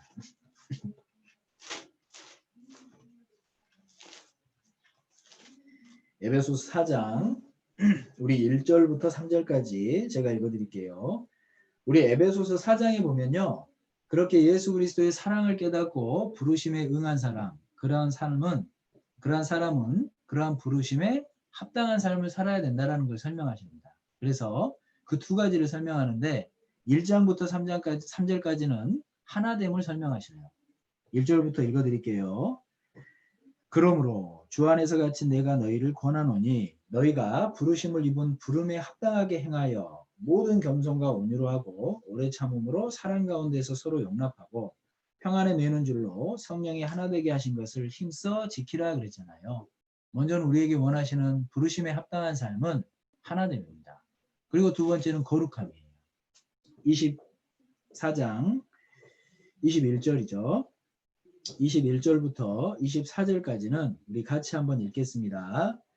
진리가 예수 안에 있는 것 같이 너희가 과연 그에게서 듣고 또한 그 안에서 가르침을 받았을진데 너희는 유혹의 욕심을 따라 썩어져가는 구습을 쫓는 옛사람을 벗어버리고 오직 심령으로 새롭게 되어 하나님을 따라 의와 진리의 거룩함으로 지으심을 받은 새 사람을 입으라 그랬지 않습니까?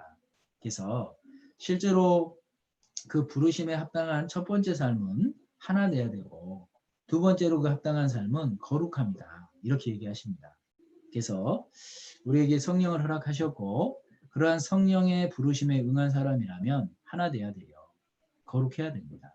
그게 하나님께서 우리에게 원하시는 합당한 삶이라는 거예요. 그런데 고린도 교회는 어땠습니까? 그걸 두 가지 다 어기고 살았던 교회가 고린도 교회잖아요. 우리 그 고린도 전서를 보낸 이유가 뭐죠? 분쟁이 있었잖아요. 그렇죠? 고린도 교회 그 편지를 보낸 이유가 음행이 가득했잖아요. 그러니까 하나 되라고 말씀하시고 거룩하라고 말씀하신 그 합당한 삶을 다 어기고 살았던 것이 고린도 교회입니다. 그러니까 책망의 편지인 거예요. 그런데 감사하게도 그러한 책망의 편지를 받고 돌이켰잖아요. 그죠? 돌이켜서 이러한 말씀이 있는 거예요. 고린도후서 2장에 보면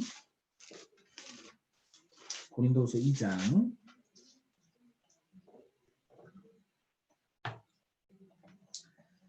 5절부터 7절까지입니다. 고린도후서 2장 5절로 7절까지 제가 읽어드릴게요. 근심하게 한 자가 있었을지라도 나를 근심하게 한 것이 아니요 어느 정도 너희 무리를 근심하게 한 것이니 어느 정도라 함은 내가 너무 심하게 하지 아니하려 함이라. 이러한 사람이 많은 사람에게서 벌받은 것이 족하도다. 그런즉 너희는 차라리 저를 용서하고 위로할 것이니 저가 너무 많은 근심에 잠길까 두려워하노라 그랬잖아요. 그러니까 그러한 잘못 있던 고린도 교인들이 고린도전서 서신서를 받고 많은 사람들이 돌이켰다는 거예요. 그러니까 철저한 회개가 있었다는 거죠. 그러니까 사도 바울께서 이러한 말씀을 하고 있는 겁니다. 우리 6절에 보면 이러한 사람이 어떤 사람이냐면 고린도전서 5장에 음행 사건을 일으켰던 그러한 사람들이에요. 이러한 사람이 많은 사람에게 벌받았다 그랬잖아요. 이게 공적 징계를 말씀하시는 겁니다. 그러니까 그러한 음행으로 인해서 징계를 받은 거예요. 근데 그 징계를 통해서 철저하게 회개를 했다는 겁니다. 그러니까 7절에 이렇게 얘기하시죠. 그런즉 너희는 차라리 저를 용서하고 위로할 것이니 저가 너무 많은 근심에 잠길까 두려워하노라 그랬잖아요. 실제로 우리가 교회 가운데 어떠한 잘못을 한 사람이 있을 때 물론 징계가 필요하죠. 하지만 철저하게 회개한다면 용서해 줘야 된다. 철저하게 회개하지 않는 사람에게 사도 바울이 이렇게 말했을 리가 없어요. 그죠? 그래서 실제로 그러한 징계의 서신서를 통해서 책망을 통해서 고린도 교회는 돌아왔습니다. 그리고 용서해 달라고 말씀을 하시는 거예요. 그래서 우리에게도요, 이러한 모습을 보면 교훈이 두 가지가 있겠죠. 첫째로는요, 하나님은 징계하시는 하나님이셔요. 분명하거든요. 그래서 내가 하나님의 뜻대로 살지 않으시면 징계하십니다. 히브리서 12장에 보면 하나님이 우리를 아들로 삼으셨잖아요. 너에게 징계가 없으면 사생자요 참 아들이 아니니라 그러셨어요. 징계는 다 받는 것이거늘 너희가 징계가 없으면 사생자라 그랬잖아요. 참 아들이 아니라 그랬잖아요. 하나님께서 우리가 하나님의 뜻대로 살지 않고 죄 가운데 살 때 징계하십니다. 징계하시는 이유가 뭐예요? 올바른 길, 거룩한 길로 걷게 하시려고 징계하신다고 말씀하신 거예요. 나를 그냥 그러한 죄 가운데 주저앉히고 나를 그냥 무너뜨리려고 징계하시는 게 아니에요. 거룩한 길로 걷게 하시기 위해서 정말 그렇게 징계하시면서도 하나님이 얼마나 가슴 아프시겠냐고요. 사랑하는 나를 때리고 계시는데. 우리가 그런 마음을 조금만 알아도 하나님이 진짜 우리를 향해서 어떠한 마음을 갖고 어떠한 사랑을 품고 계시는지 잘 알 수 있지 않습니까?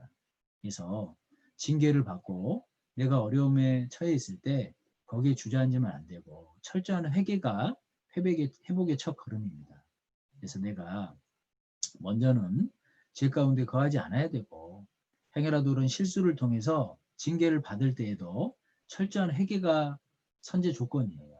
그리고 철저하게 회개했다면 이제 주님께 더욱 매달리는 것이 하나님 편에서의 지혜인 겁니다. 그래서 정말로 이 징계의 목적을 우리가 잘 알 수 있고 두 번째로는 교회 안에서 우리의 모습이기도 해요. 실제로 우리 2장 11절 봐보세요. 고린도서 2장 11절에 이런 말씀이 있죠. 이는 우리로 사단에게 속지 않게 하려 함이라. 우리가 그 괴계를 알지 못하는 바가 아니로라 그랬잖아요. 그러니까 이 말씀의 의미가 어떤 의미냐면 실제로 그렇게 음행죄를 저지르고 잘못했어요. 그런데 철저하게 회개했음에도 불구하고 계속 아이고 나 같은 사람이 무슨 신앙생활을 해. 나는 안 돼. 이렇게 계속 근심에 빠져 있으면 어때요? 그건 사단의 괴계에 속는 거예요. 내가 죄에 걸려 넘어졌을 때 물론 징계를 통해서 철저한 회개가 먼저는 필요하죠. 하지만 그러한 부분 때문에 계속 눌려 있고 내가 회복되지 못한다면 사단의 괴계에 속고 있는 거라는 겁니다. 그리고 우리도 우리의 모습도 필요하죠. 그러한 부분이 있다면 어때요? 정말 그런 철저한 회개를 통해서 하나님께 회복하고자 하는 형제 자매님들이 있다면 사랑으로 도와줘야 돼요. 용서해 줘야 되는 거예요. 손가락질하는 건 사단의 괴계에 내가 속고 있는 거예요. 그 얘기를 지금 하고 있는 겁니다. 그래서 죄 지은 사람에겐 징계를 통해 철저한 회개를 말씀하시고 그러한 철저한 회개를 했다면 사무엘상 12장 말씀처럼 이제는 그 마음을 주님께 돌이키지 말고 오히려 더 주님을 쫓으려고 해야 되는 거예요. 그리고 주변에 있는 형제 자매님들은 그렇게 철저한 회개하는 형제 자매님들을 어떻게 해줘야 돼요? 도와줘야 돼요. 사랑으로 용납해줘야 됩니다. 용서해줘야 되는 거예요. 그게 사단의 괴계에 속지 않는 거다라고 설명을 하시는 겁니다. 그래서 이 고린도 교회 편지를 통해서도 우리에게 많은 교훈을 하고 계시잖아요. 그래서 실제로 하나님의 말씀을 통해서 교훈을 받는 사람들이 어때요? 구원받은 사람들이 책망의 소리도 듣는 거예요. 근데 오늘은 우리 화면들이 많이 꺼져 있어요. 그 화면이 꺼져 있으면 어려워요. 가능하면 좀 켜주시면 좋을 것 같아요. 왜냐하면 이 검은 화면에 대고 말하는 게 얼마나 어려운 일인지 아세요? 그래서 그걸 이해함으로 켜주는 것도 사랑입니다. 그래도 아무도 안 켜져. 그래요. 이러한 모습을 이해하는 것도 사랑입니다. 그래서 신앙은 사랑이에요. 그래서 우리가 이 고린도 교회의 이 책망의 말씀을 통해서 마땅히 우리가 잘못된 것이 있다면 책망도 받고 그러한 모습 가운데 돌이키고 우리는 그러한 사람을 사랑으로 이해하고 이게 정말 아름다운 교회의 모습이잖아요. 고린도 교회를 통해서 우리가 이러한 교훈을 또 받아볼 수 있는 겁니다. 그리고 갈라디아서는 어떤 책이에요? 어제 갈라디아서 읽어보셨어요? 어제 조별교제 때 읽어보셨어요? 네. 1장부터 6장까지 있는데 갈라디아서는 교정의 서신서다 이렇게 얘기할 수 있어요. 교정. 이게 무슨 얘기냐면 갈라디아서의 큰 흐름이 두 가지잖아요. 첫 번째로는 이 사도 바울이 이 사도가 분명하다라는 것을 증명하고 계시는 내용이고, 그리고 우리가 깨닫는 복음, 이신칭의가 너무나도 확실한 진리라는 것을 항변하고 있는 것이 갈라디아서입니다. 그래서 뭐라고 얘기하셔요? 다른 복음 없다라고 얘기하잖아요. 너희들이 깨달은 이 복음이 율법 행위냐? 아니지 않냐? 듣고 믿음으로지 않냐?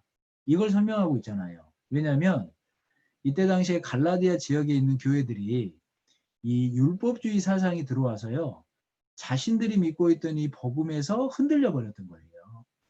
우리 갈라디아서 1장 한번 가볼까요? 갈라디아서 1장 4절 한번 보시죠. 4절부터 7절까지, 4절부터 7절까지입니다. 제가 읽어드릴게요. 그리스도께서 하나님 곧 우리 아버지의 뜻을 따라 이 악한 세대에서 우리를 건지시려고 우리 죄를 위하여 자기 몸을 들이셨으니 영광이 저에게 세세토록 있을지어다. 아멘. 그리스도의 은혜로 너희를 부르신 이를 이같이 속히 떠나 다른 복음 쫓는 것을 내가 이상히 여기노라. 우리 7절은 같이 한번 읽어보죠. 다른 복음은 없나니 다만 어떤 사람들이 너희를 요란케 하여 그리스도의 복음을 변하려 함이라 그랬잖아요. 다른 복음은 없어요. 오직 예수 그리스도를 믿음으로 말미암는 복음밖에는 없습니다. 그러니까 다른 복음에 흔들릴 이유가 없어요. 갈라디아서 3장 한번 가볼까요? 갈라디아서 3장 1절 2절 말씀입니다. 1절로 우리 3절까지 이 말씀도 같이 한번 읽어보죠. 어리석도다 갈라디아 사람들아, 예수 그리스도께서 십자가에 못 박힌 것이 너희 눈앞에 밝히 보이거늘 누가 너희를 깨더냐. 내가 너희에게 다만 이것을 알려 하노니 너희가 성령을 받은 것은 율법의 행위로냐 듣고 믿음으로냐. 너희가 이같이 어리석으냐. 성령으로 시작하였다가 이제는 육체로 마치겠느냐 그러셨잖아요. 이 갈라디아서의 내용을 보면 우리가 알고 있는 이 신칭의 진리, 이 복음이 얼마나 확실한지를 알 수 있지 않습니까? 예수 그리스도께서 십자가에 나의 죄를 위해서 돌아가신 것이 눈에 밝게 보이는데 우리가 그러한 진리 가운데서 벗어날 이유가 뭐가 있어요? 다른 복음에 흔들릴 이유가 뭐가 있냐 이 말입니다. 율법 행위로냐? 아니지 않냐. 듣고 믿음으로지 않냐. 그래서 이 갈라디아서는 우리가 깨달은 이 복음, 이 구원에 대해서 명확하게 증거하고 계시는 거예요. 은혜는 예수 그리스도로 말미암는 믿음인 거예요. 그래서 이 갈라디아서를 이 교정의 서신서다라고 이렇게 얘기를 할 수 있습니다. 실제로 이 갈라디아 교회 당시에도 이 율법주의랄지 이런 많은 것들이 그 복음을 해방했잖아요. 그 이후에도 마찬가지입니다. 우리가 이 정통교리라고 하잖아요. 정통교리가 뭐예요? 오리지널이요? 오리지널이 뭔데요? 우리 교회가 오래된 거요? 정통교리는요, 실제로 초대교회의 사도들이 전했던 복음이에요. 정통교리는 오리지널이라는 게 아니고 우리 교회가 오래됐다, 우리 교회가 장로교회다, 이게 아니에요. 정통교회는 초대교회에 전했던 사도들의 복음이에요. 그 복음의 핵심이 뭡니까? 기억해 두세요. 첫째, 하나님은 거룩하시다니요. 그때 당시에 사도들이 전했던 복음이에요. 거룩하다라는 건 죄가 없는 모습이지 않습니까? 두 번째, 어떤 말씀입니까? 인생은 죄인이다예요. 사람은 죄인이답니다. 세 번째는 뭐예요? 하나님의 말씀, 성경은 하나님의 말씀이다. 그래서 그 하나님의 말씀을 통해서 어때요? 죄인인 인생이 거룩하신 하나님의 의에 이룰 수 있는 방법은 예수 그리스도밖에 없다. 이것이 정통교리입니다. 이해 가시죠? 이것이 우리 아까 로마서 1장 17절에서 말씀하셨던 복음의 진리잖아요. 그러니까 정통교리라는 것이 우리 교회가 아주 오래전부터 있었는데 그래서 우리 교회가 정통이야. 그게 아니에요. 정통은 성경은 하나님의 말씀입니다. 하나님은 거룩하신 분이에요. 인생은 죄인으로 났어요. 그러니까 그러한 죄인이 하나님의 의에 이룰 수 있는 방법은 예수 그리스도밖에 없다. 그러니까 핵심은 예수 그리스도다. 예수 그리스도를 믿어라. 이게 정통 교리예요. 어렵지 않죠? 그죠? 그래서 실제로 이 정통 교리에 이 율법주의라는 것이 해방을 해버린 거잖아요. 이 갈라디아 지역에. 그 이후에도 마찬가지입니다. AD 313년에 이 콘스탄틴 황제가 이 기독교를 이제 국가 공인하잖아요. 그러니까 이제 교회 가면은요, 좋은 혜택이 많은 거예요. 그러니까 구원받지 않아도 어떻습니까? 교회로 이제 몰리는 거예요, 사람들이. 그러니까 어때요, 이제? 교회에는 진리는 없어지는 거예요, 점점. 다른 사상, 사람들의 생각이 교회로 들어오기 시작합니다. 그러니까 진짜 정통교리인 이 복음이 얼마나 많은 방해를 받고 살았겠어요. 그렇게 많은 시간이 흘렀어요. 지금 우리 때도 마찬가지죠. 우리 때처럼 거짓이 난무하는 시대가 없어요. 진리를 이단이라고 치부합니다. 정통교리가 무엇인지 알면 어떻게 진리를 전하는 교회를 이단이라고 얘기를 할 수가 있어요. 정통이 무엇인지를 몰라요. 그 복음에 진짜 거짓된 사상이 회방하고 있다는 것을 눈에 이렇게 가리고 살기 때문에 진리가 무엇인지를 알지 못한다는 겁니다. 그래서 실제로 우리도 지금 우리 시대에 너무 많은 거짓 사상들, 철학이 그 복음을 가리우고 있어요. 이러할 때일수록 우리는요, 진리에 대해서 철저히 무장을 해야 됩니다. 이러할 때일수록 우리는 진리에 대해서 담대한 모습이 있어야 돼요. 왜냐하면 우리는 이 바로의 준마 같은 선택된 말들이에요. 이 말들은 힘있게 나가서 싸우잖아요. 이 말들은 한 마리가 힘을 내는 게 아니라 그 병거를 끌기 위해서 10마리씩 묶여 있잖아요. 그 말들은 훈련을 받지 않습니까? 그래서 우리는 그 진리를 위해서 담대히 선택된 말들이에요. 싸워야 돼요.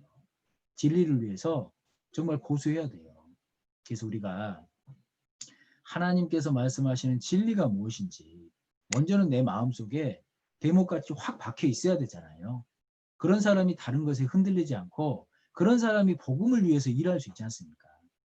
실제로 우리 마음속에 예수 그리스도라는 큰 못이 확 박혀 있기 때문에 내가 이 복음을 위해서 살고자 하는 거예요. 그래서 우리에게 주시는 모든 말씀들은 못입니다. 뭐 우리 전도서 한번 가볼까요? 전도서 12장입니다. 전도서 12장 11절 말씀을 한번 보시죠. 전도서 12장 11절 우리 이 말씀을 같이 한번 읽죠. 지혜자의 말씀은 찌르는 채찍 같고 회중의 스승의 말씀은 잘 박힌 못 같으니 다 한 목자의 주신 바니라 그랬잖아요.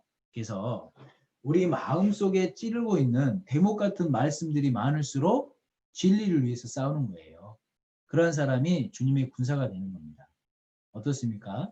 내 마음속에 주님이 주신 말씀들 얼마나 많은 못들이 박혀 있어요? 그러한 못들이 없으면 늘 흔들릴 수밖에 없어요. 예수 그리스도라는 대못이 확 박혀 있어야 돼요. 복음을 위한 삶이 어떠한 삶인지 확 박혀 있어야 돼요. 내가 남은 삶, 하나님이 주실 영광에 대한 말씀들이 확 박혀 있어야 됩니다. 천국에 대한 소망이 내 마음속에 확 박혀 있어야 돼요. 그 사람이 세상에 대해서 구별되어 사는 거예요. 그 사람이 주님의 영광을 위해서 사는 거예요. 그 사람이 복음을 위해서 사는 겁니다. 아무런 못이 없어요. 아무런 말씀이 없어요. 어떻게 복음을 위해 살아요? 그래서 우리 갈라디아서는 분명하게 말씀하십니다. 진리가 무엇인지, 구원이 무엇인지 다른 복음 없다. 흔들리지 마라. 거짓 사상이 많고 특히 미디어가 많은 이때에 우리에게 너무나도 교훈이 되는 말씀이 갈라디아서예요. 그래서 우리 유튜브 있잖아요.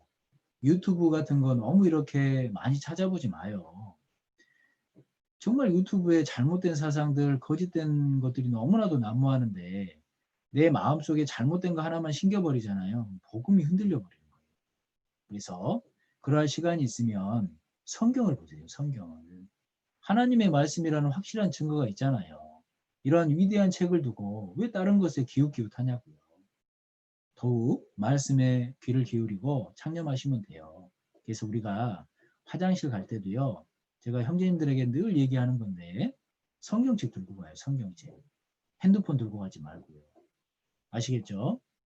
성경책을 늘 옆에 두고 다니는 습관을 좀 해봐요. 그러면 이상하게 참 우리가 그리스도이니까요. 그냥 성경책만 들고 다녀도 왠지 뿌듯해요. 읽진 않아도. 그죠? 그런 때 있지 않아요? 뭐 성경 한 권만 이렇게 안고만 있어도 다 가진 것 같고 막 이럴 때 있지 않아요? 전 그럴 때 있던데 그냥 막 성경책 한 권만 이렇게 안고 있으면요 다 없어도 될 것 같아요. 막. 성령 충만할 때 그래요. 그래서 성령 충만을 한번 경험해 보세요. 그러면 성경 한 권만 이렇게 안고 있어도 다 필요 없을 것 같은 밥 안 먹어도 될 것 같은 막 이런 행복이 있을 때가 있습니다. 그런 거 꼭 경험해 보세요. 네. 막 그냥 아무 때나 그러면 오해받으니까 아무 때나 그러지 말고 혼자 있을 때 꼭 그렇게 한번 해보세요. 그래서 진짜 우리 이 마지막 때가 될수록 점점 어두워져 가고 거짓이 난무하는 세상입니다. 이럴 때일수록 성경에 더 창념하고 이 진리에 대해서 내 마음속에 확 박음으로써 흔들리지 않아야 돼요. 그래서 갈라디아서는 다른 복음 없다라는 교정의 서신서입니다. 우리에게 얼마나 확신을 주고 계세요. 그리고 에베소서를 주셨잖아요. 그렇죠? 이 에베소서는 이제 나중에 옥중서신 할 때 좀 더 살펴보긴 할 텐데 이 에베소서라는 책이 우리에게 구원받은 이후에 얼마나 교회가 귀한 것인지를 교훈하는 책이지 않습니까? 그래서 우리가 에베소서를 살펴보면요. 교회는 하나님께서 창세 전부터 계획하신 곳이다. 이렇게 얘기하셔요. 우리 에베소서 1장 가보죠. 에베소서 1장 에베소서 1장 또 12시가 가까워져 가니까 마음이 조급해지기 시작하는데 이제 그러한 미혹에 흔들리지 않을까 합니다. 이제 할 만큼 하고 마치려고요. 이제는 다 이해하실 것 같아서 에베소서 1장 제가 몇 절만 찾아서 읽어드릴게요. 3절부터 보시죠. 3절 찬송하리로다. 하나님 곧 우리 주 예수 그리스도의 아버지께서 그리스도 안에서 하늘에 속한 모든 신령한 복으로 우리에게 복 주시되 그랬잖아요. 5절입니다. 그 기쁘신 뜻대로 우리를 예정하사 예수 그리스도로 말미암아 자기의 아들들이 되게 하셨으니 이는 그의 사랑하시는 자 안에서 우리에게 거저 주시는 바 그의 은혜의 영광을 찬미하게 하려는 것이라. 우리가 그리스도 안에서 그의 은혜의 풍성함을 따라 그의 피로 말미암아 구속 곧 죄 사함을 받았으니 13절입니다. 우리 13절은 같이 읽겠습니다. 그 안에서 너희도 진리의 말씀 곧 너희의 구원의 복음을 듣고 그 안에서 또한 믿어 약속의 성령으로 인치심을 받았으니 그랬잖아요. 그죠? 그러니까 하나님은 교회를 창세전에 계획하신 거예요. 우리 그 5절에 그 기쁘신 뜻대로 우리를 예정하사 그랬잖아요. 그러니까 장로에서 이 말씀을 가지고 뭐라고 얘기를 해요? 봐봐라, 예정론이 맞지 않냐. 그러니까 구원받을 사람은 예정해 놓은 거다. 진짜 성경 모르는 소리죠. 에베소서는 교회에 대한 말씀이잖아요. 여기서 예정했다라는 건 교회를 예정했다는 겁니다. 쉽게 얘기를 하면 우리가 화요일부터 금요일까지 오전 10시 반부터 조별교제를 이렇게 오전 성경 공부하기로 약속이 돼 있어요. 그렇죠? 이건 계획된 거잖아요. 그런데 이 안에 오고 안 오고는 누구의 선택이에요? 내 선택이에요. 내 선택. 하나님도 예수 그리스도를 통해서 교회는 예정해 놓으신 거예요. 그 교회의 이론이 되고 안 되고는 어떻습니까? 개인의 믿음의 문제라는 거예요. 그러니까 구원받은 사람을 선택해 놨다라는 게 아니라 교회를 예정해 놨다라는 얘기잖아요. 그죠? 만약에 구원받을 사람을 선택해 놨다 그러면 하나님은 모든 사람이 구원을 받으며 진리를 아는 데 이르기를 원하신다. 그 말씀 거짓말 되는 거 아니에요? 하나님이 선택해 놨으면 뭐하러 전도해요? 그냥 가만히 있어도 구원 받을 텐데. 진짜 성경을 모르고요. 편협한 생각으로 성경을 보면 이러한 잘못된 생각에 빠질 수 있어요. 그래서 우리가 서신서를 전체적으로 쭉 살펴보면 어때요? 내가 알고 있는 이 복음이 한 절의 말씀을 통해서 확증하는 게 아니잖아요. 전체적인 내용이 계속 복음에 대해서 확증하고 계시지 않습니까? 교회가 어떠한 곳인지 알려주고 계시잖아요. 구원받은 그리스도인이 어떠한 삶으로 살아야 되는지 계속 설명하고 계시잖아요. 그처럼 교회도 마찬가지입니다. 그리스도인이 교회 없이 살 수 있다고요? 그럴 수 없어요. 구원받은 그리스도인에게 하나님이 첫 번째 원하는 것은 내 안에 거하라예요. 교회 안에 살라는 겁니다. 교회 중심으로 살아야 된다는 건데 어떻게 교회 없이 살 수 있어요? 어떻게 혼자 신앙생활 하며 살 수 있냐고요. 그럼 뭐하러 교회를 창세전부터 계획하셨겠어요? 그래서 이 교회는 창세전부터 계획한 거예요. 그리고 감사한 건 이 교회를 통해서 모든 사람이 하나 되는 거예요. 우리 이방인이랑 유대인이랑 사실은 하나 될 수 없는 관계였잖아요. 그런데 오순절날 성령이 임하고 구원의 역사가 시작됩니다. 교회가 형성되고 교회로 말미암아 이방인과 유대인들이 하나가 된 거예요. 우리 레위기 23장 한번 가보세요. 레위기 23장에 보면 이런 말씀이 있어요. 레위기 23장 9절 말씀부터 제가 좀 읽어드릴게요. 9절입니다. 여호와께서 모세에게 일러 가라사대 이스라엘 자손에게 고하여 이르라. 너희는 내가 너희에게 주는 땅에 들어가서 너희의 곡물을 거둘 때에 위선이라는 뜻이 뭔지 아시죠? First of all. 발음이 좀 괜찮나 모르겠어요. First of all. 무엇보다도 먼저 그 뜻이에요. 위선 너희의 곡물의 첫 이삭 한 단을 제사장에게로 가져올 것이요. 제사장은 너희를 위하여 그 단을 여호와 앞에 연납되도록 흔들되 안식일 이튿날에 흔들 것이며 그랬잖아요. 그러니까 이 말씀은 그 초실절 그 말씀을 하시면서 예수 그리스도의 부활을 설명하고 계시는 거예요. 이해 가시죠? 15절입니다. 15절 말씀. 안식일 이튿날 곧 너희가 요제로 단을 가져온 날부터 세어서 7안식일의 수요를 채우고 제7안식일 이튿날까지 합 50일을 기수하여 새 소재를 여호와께 드리되 17절 말씀은 같이 읽죠. 너희 초소에서 에바 10분의 1로 만든 떡 2개를 가져다가 흔들지니 이는 고운 가루에 누룩을 넣어서 구운 것이요 이는 첫 요제로 여호와께 드리는 것이며 그랬잖아요. 그죠? 그러니까 아까 우리 첫 이삭을 들어 흔드는 것이 초실절에 예수 그리스도의 부활을 설명하시는 것이고 지금 방금 읽은 이 말씀은 이 77절 오순절이죠. 이 오순절에 하나님께 드리는 소제의 모습입니다. 그런데 그 소제에는 원래는 누룩을 넣으면 안 돼요. 그런데 유일하게 이 오순절 77절에 드리는 소제에만 누룩이 들어갑니다. 이게 무슨 얘기일까요? 죄인, 구원받은 우리 그리스도인이 먼저는 죄인이었다라는 걸 설명하는 거예요. 우린 누룩을 갖고 있었던 사람들이잖아요. 그러한 죄인들이 어때요? 떡 2개라는 것은 유대인과 이방인을 얘기를 하는 거예요. 이런 떡 2개, 누룩이 있었던 죄인을 오순절날 성령이 임함으로 교회라는 이름으로 하나 되게 하셨고 구원해 주신 거예요. 그걸 지금 설명하고 계시는 겁니다. 이 레위기 23장 말씀처럼 실제로 사도행전 2장에 어때요? 오순절날 성령이 임하셨잖아요. 그래서 먼 데에 있는 사람이나 가까이 있는 사람이나 교회라는 이름으로 하나 되게 하셨다. 이 레위기 말씀을 인용해서 설명하고 계시지 않습니까? 이런 말씀들을 이렇게 생각할 때마다 기가 막히지 않아요? 야, 내가 알고 있는 이 복음, 내가 알고 있는 이 교회, 진짜 하나님이 귀한 그러한 곳으로 사실은 예정해 두셨구나. 저는 이런 말씀을 생각할 때마다 그냥 힘이 되던데. 그래서 실제로 이 교회라는 것을 짜맞춘 게 아닌 거예요.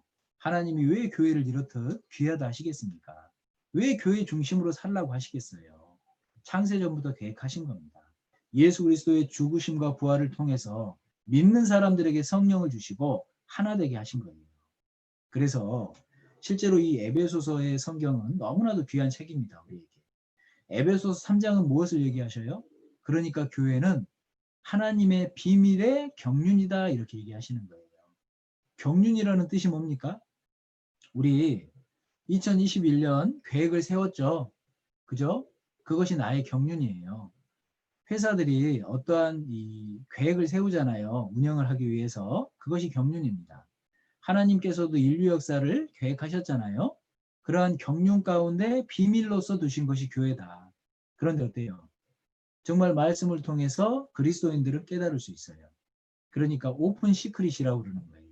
내가 깨달은 복음도 비밀이긴 비밀인데 마음이 있으면 열리는 비밀이에요. 구원받은 그리스도인에게도 교회는 마찬가지입니다. 비밀의 경륜이에요. 마음이 있으면 열리는 비밀이에요. 그러니까 성경은 시크릿이에요. 단서가 붙죠. 오픈 시크릿이에요. 마음만 갖고 온다면 다 열어주시는 비밀의 내용들입니다. 얼마나 감사해요.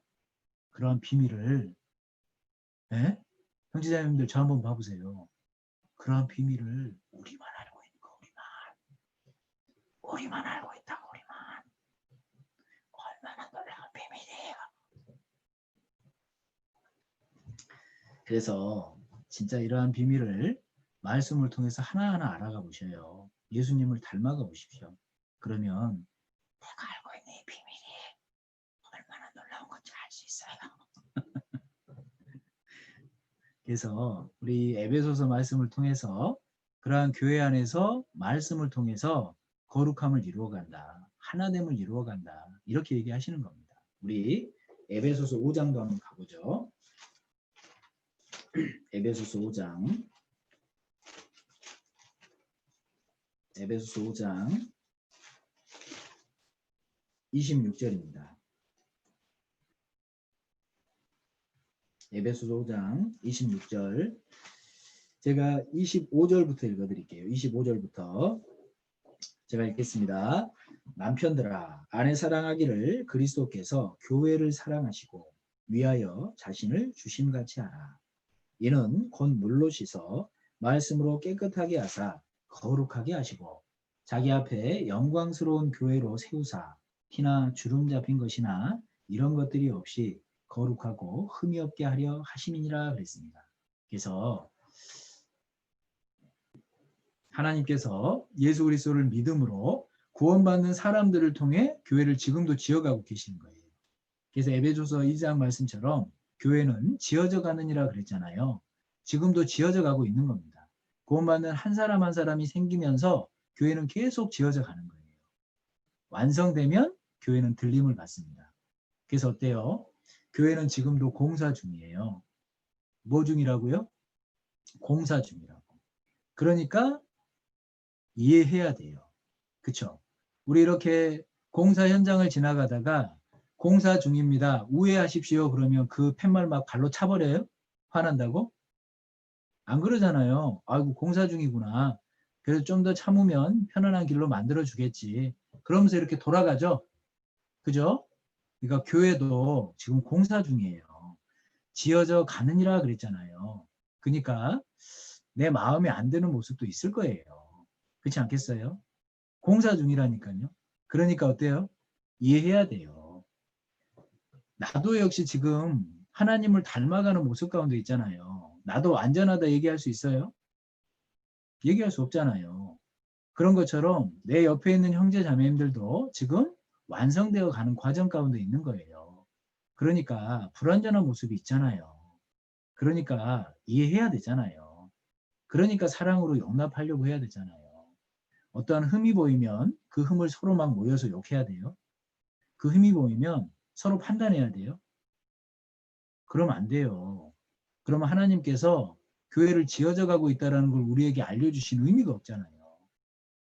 나는 완전해요. 아니잖아요. 그러면 이해해야 돼요. 사랑으로 좀 덮어주려고 해야 됩니다. 그래서 하나님이 교회를 주신 거예요. 야, 진짜 나도 그러한 어려움을 만나면 나는 진짜 저렇게 못할 것 같은데 저분은 저렇게 하시네. 그런 모습을 보면서 오히려 예수 그리스도의 사랑을 배워가는 겁니다. 진짜 다른 분의 어떤 흠이 있을 때 저분이 저런 모습까지 좀 버리면 더 예수님을 닮아갈 텐데 그러면서 판단하는 게 아니라 오히려 기도해 주는 거예요. 혼자. 그러면서 나도 예수님의 사랑을 배워가고 그분도 그러한 기도를 통해서 세워져 가는 거예요. 진짜 아름답지 않아요? 이러한 성숙한 그리스도인이 많을수록 교회가 어떻겠어요? 아름다운 교회. 그쵸? 이런 교회로 되어가지 않을까요? 그래서 우리 서로 다른 사람을 판단하는 게 아니라 그리스도의 사랑으로 서로 이해하려고 하고, 어떤 흠이 보이면 오히려 기도하려고 하고, 더 감싸주려고 하고, 못 본 척 해주려고 하고, 그러한 모습으로 우리가 조금은 더 성숙한 그러한 그리스도인이 되어야 될 거예요. 그러한 딱 마음만 갖고 살아도 얼마나 뿌듯해요. 그죠? 그래서 하나님께서 교회를 지금도 지어 가신다, 이걸 생각하시고 지어져 가는 과정 가운데 물 같은 말씀을 주셨어요. 우리가 씻으면 깨끗해지는 것처럼 말씀의 공급을 받으면 흠이 없어집니다. 거룩해지는 거예요. 점도 없고 흠도 없고 거룩한 모습으로 조금은 그래도 주님 앞에 설 때까지 변화되려고 해야 되잖아요. 교회 가운데 말씀을 맡기신 거예요. 교회를 벗어나면 말씀의 공급을 받을 수가 없어요. 그죠? 우리 어때요? 코로나 때문에 지금 온라인으로 말씀 듣는 거 쉽지 않잖아요. 예전에 교회 안에 모여서 함께 모여서 말씀 듣는 거 정말 감사했잖아요. 그거 요즘 느끼지 않으셔요? 그런 것처럼 교회는 너무나도 귀한 겁니다. 저는 이번 기회에 정말 이렇게 혼자 온라인상으로 말씀 들으면서 그런 감정들을 정말 많이 들어요. 교회가 얼마나 감사한 건지 새삼 느끼게 된다고. 빨리 모이고 싶다고. 그래서 하나님께서 우리에게 주신 교회가 이것도 귀한 겁니다. 그리고 우리는 그러한 세상 가운데 지금 남겨져 있어요. 하나님이 물론 함께 하시지만 이 사단이 권세 잡고 있는 세상 가운데 있기 때문에 에베소서 6장에는 전신갑주를 취하라고 말씀하십니다. 그래서 내가 정말 무장하고 살아야 돼요. 그렇지 않으면 사단에게 공격받습니다. 그렇지 않으면 넘어지는 거예요. 그래서 이 에베소서 성경은 우리에게 교회가 어떠한 것인지 자세하게 설명하시고, 구원받은 그리스도인은 마땅히 교회에서 살아야 된다. 그리고 그 교회 가운데 말씀의 공급을 받아야 된다. 교회는 지금도 지어져 가기 때문에 그리스도의 사랑을 통해서 서로 용납하고 사랑하고 이해하고 살아야 된다. 그리고 사단의 권세 가운데 있는 세상에 있기 때문에 무장하고 살아야 된다. 그것을 가능하게 하는 곳이 교회다. 이걸 설명하는 것이 에베소서예요. 그러니까 교회가 우리에게 얼마나 귀한 겁니다. 그리고 빌립보서, 골로새서는 우리 다음 옥중서신 때 계속 배울 거니까 전체적인 개략만 설명드릴게요. 교제가 무엇인지 빌립보서에 자세하게 설명하셔요. 그리고 골로새서는 그리스도의 신성이 무엇인지 자세하게 증거하고 계십니다. 그리고 우리가 전에 배웠던 데살로니가 전서 후서는 재림에 대해서 정확한 인식을 우리에게 주시잖아요. 인의 시대가 끝나면 주님은 공중재림 하십니다. 공중재림 이후에 이 땅엔 7년 환란이 있을 거예요. 그리고 구원받은 그리스도인과 지상재림합니다. 요한계시록 19장 가보시죠. 우리 이 말씀은 다시 한번 봐보죠. 요한계시록 19장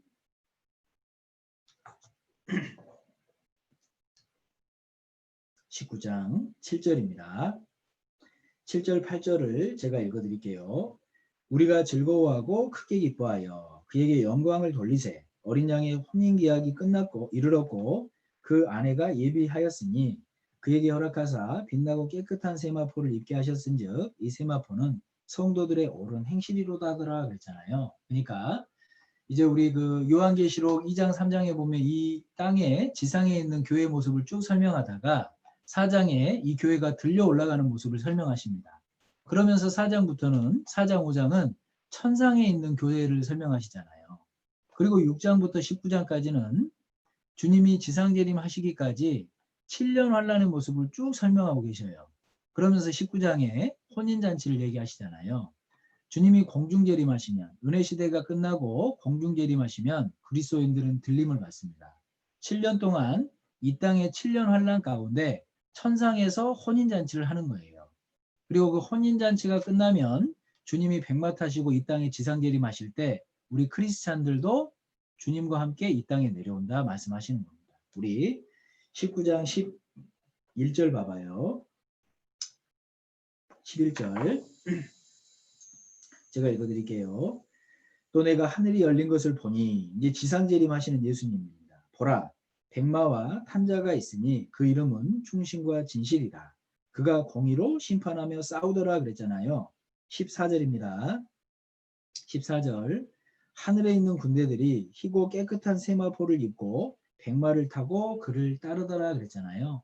그러니까 7년 환란이 끝난 이후에 주님이 지상재림하시고 우리는 그러한 주님과 함께 이 땅에 임한다.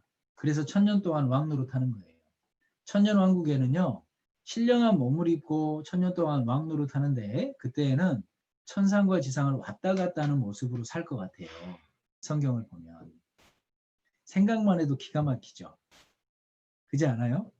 우리 내가 이렇게 눈 떴다 딱 감았는데 광주에 딱 갈 수 있어요. 눈 떴다 딱 눈을 떴는데 부산에 딱 갈 수 있어요. 별로 놀랍지가 않은가 봐요. 이런 모습만 생각해도 놀라운데 천상과 지상을 왔다 갔다 한대요. 막 거기서 1000년 동안이나 왕노릇한대요. 뿐만 아니라 영원한 천국에서 세세토록 왕노릇한대요. 대통령 하래요. 대통령 영원토록. 안 좋아요? 밥 안 먹어도 될 것 같지 않아요? 정신밥. 이것만 생각해도. 그래도 육신이 있는지라 밥은 먹어야겠죠. 네. 그래서 실제로 이 데살로니가 전후서를 잘 살펴보면 재림에 대한 정확한 인식을 가지고 이제 그러한 재림을 기다리는 우리 그리스도인은 규모 있는 생활을 해야 됩니다. 우리 데살로니가 후서 3장 한번 가볼까요?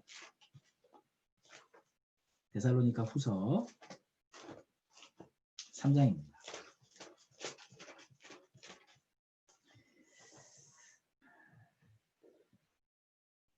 3장 제가 6절부터 읽어드릴게요. 형제들아 우리 주 예수 그리스도의 이름으로 너희를 명하노니 규모 없이 행하고 우리에게 받은 유전대로 행하지 아니하는 모든 형제에게서 떠나라. 이렇게 말씀하셨잖아요. 그러니까 실제로 이 데살로니가 후서 3장 6절에 말씀하시는 내용이 뭐냐면 주님이 곧 오신다. 재림일 얘기하니까 주님 곧 오시면 일 안 해도 되겠네? 이렇게 규모 없이 살았던 사람이 있었던 모양이에요. 그러니까 교훈하시는 거예요. 정말 주님의 재림을 기다리는 구원받은 그리스도인은 그러면 안 된다는 겁니다. 학생이면 당연히 공부 열심히 해야 되고 직장인이라면 더 열심히 일해야 된다. 내가 처한 곳에서 열심으로 빛을 발해야 된다. 그게 규모 있는 생활이잖아요. 그것을 교훈하시지 않습니까? 그러니까 마치 그 시한부 종말론 이단이 얘기하는 것처럼 주님이 가까웠으니까 모든 걸 내게 바쳐라. 이게 아니에요, 성경은. 그럴수록 그리스도인은 세상 가운데서 더 열심히 살아야 됩니다. 이해 가시죠? 내일 지구의 종말이 오더라도 나는 오늘 한 그루의 사과나무를 심겠다라는 마음으로. 정말 좀 파격적인 얘기를 했는데 전혀 동요치 않아요. 예, 어쨌든 내가 정말 주님이 곧 오시더라도 내가 처해 있는 곳에서 열심히 살겠다라는 마음으로 살아야 됩니다. 다만 복음을 위해서 그 시선은 놓치면 안 될 거예요. 아직 구원받지 못한 가족들, 주변에 이뤄진 영혼들 그러한 생각은 해야죠. 주님이 오시는데 내가 세상에서 열심히 살아야 되니까 그거엔 관심 없어도 돼. 그것도 아니잖아요. 주님이 가까울수록 정말 그 전도에 대해서는 우리가 최선을 다해야 되는 겁니다. 그러한 마음을 분명히 살아야 돼요. 그렇게 살다가 주님 맞이하시면 영광으로 갚아주실 거예요. 우리 데살로니가 후서 2장 한번 봐보세요. 2장 13절로 14절을 우리 같이 한번 읽어볼까요? 2장 13절 14절입니다. 주의 사랑하시는 형제들아 우리가 항상 너희를 위하여 마땅히 하나님께 감사할 것은 하나님이 처음부터 너희를 택하사 성령의 거룩하게 하심과 진리를 믿음으로 구원을 얻게 하심이니 이를 위하여 우리 복음으로 너희를 부르사 우리 주 예수 그리스도의 영광을 얻게 하려 하심이니라 그랬잖아요. 그러니까 하나님이 나를 구원해 주신 이유는 영광 주시려고 구원해 주신 거예요. 천국만 보내려고 구원해 주신 게 아니라 하나님 앞에 섰을 때 영원한 영광까지 받게 하려고 구원해 주셨다는 겁니다. 그러니까 그 영광을 잊고 살면 안 됩니다.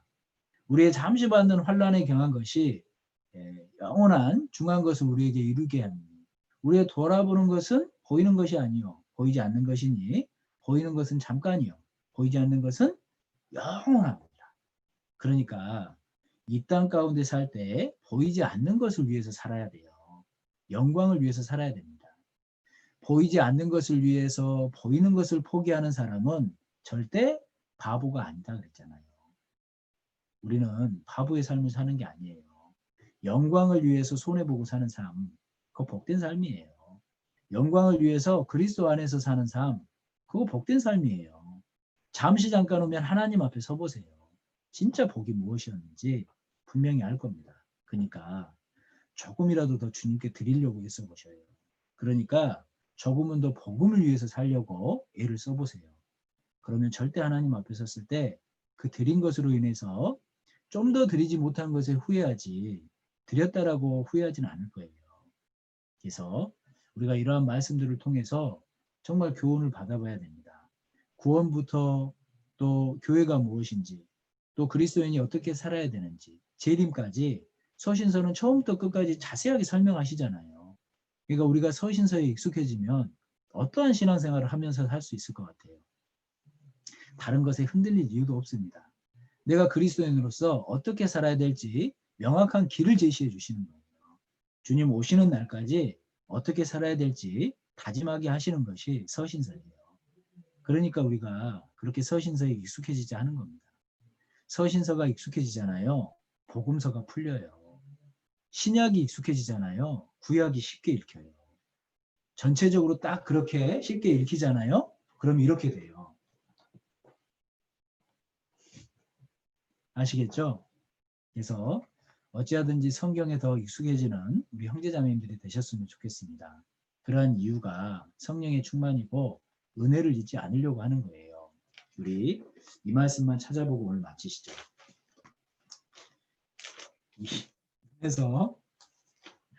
눈에서 레이저가 나오실 것 같아서 이 말씀만 하고 오늘은 마쳐야 될 것 같습니다. 우리 시편 133편 1절로 3절까지입니다. 1절로 3절까지 우리 말씀 같이 한번 읽어보시죠.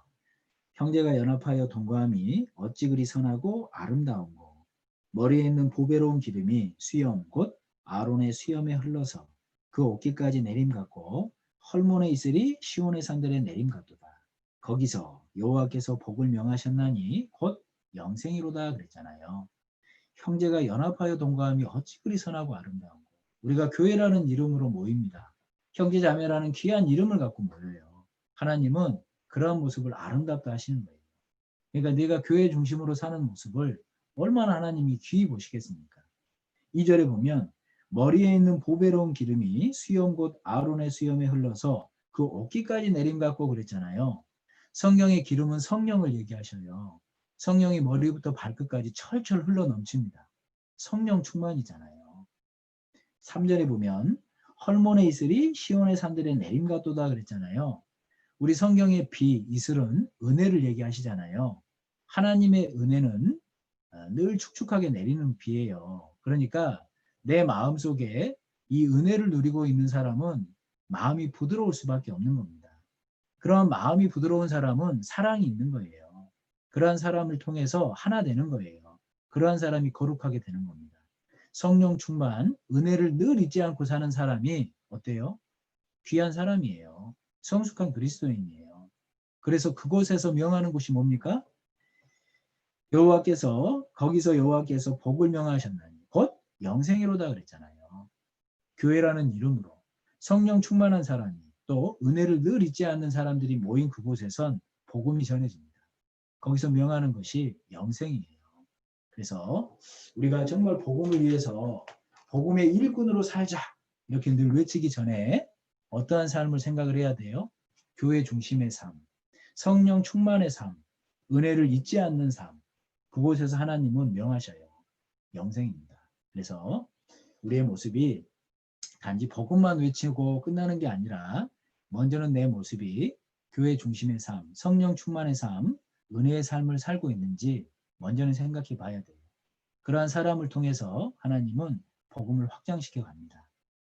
그래서 우리 마태복음 10장 처음에 같이 열었는데 합당한 자, 합당한 가정, 합당한 교회 서신서를 통해서 분명히 교훈 받아봤다라고 생각을 합니다. 이러한 말씀들을 정리해 놓고요. 좀 애워보셔요. 그리고 하나님이 나에게 주시는 교훈들이 무엇인지 좀 대목과 같이 내 마음속에 콱콱 좀 박아놓으세요. 그런 사람이 힘있게 신앙생활을 할 겁니다.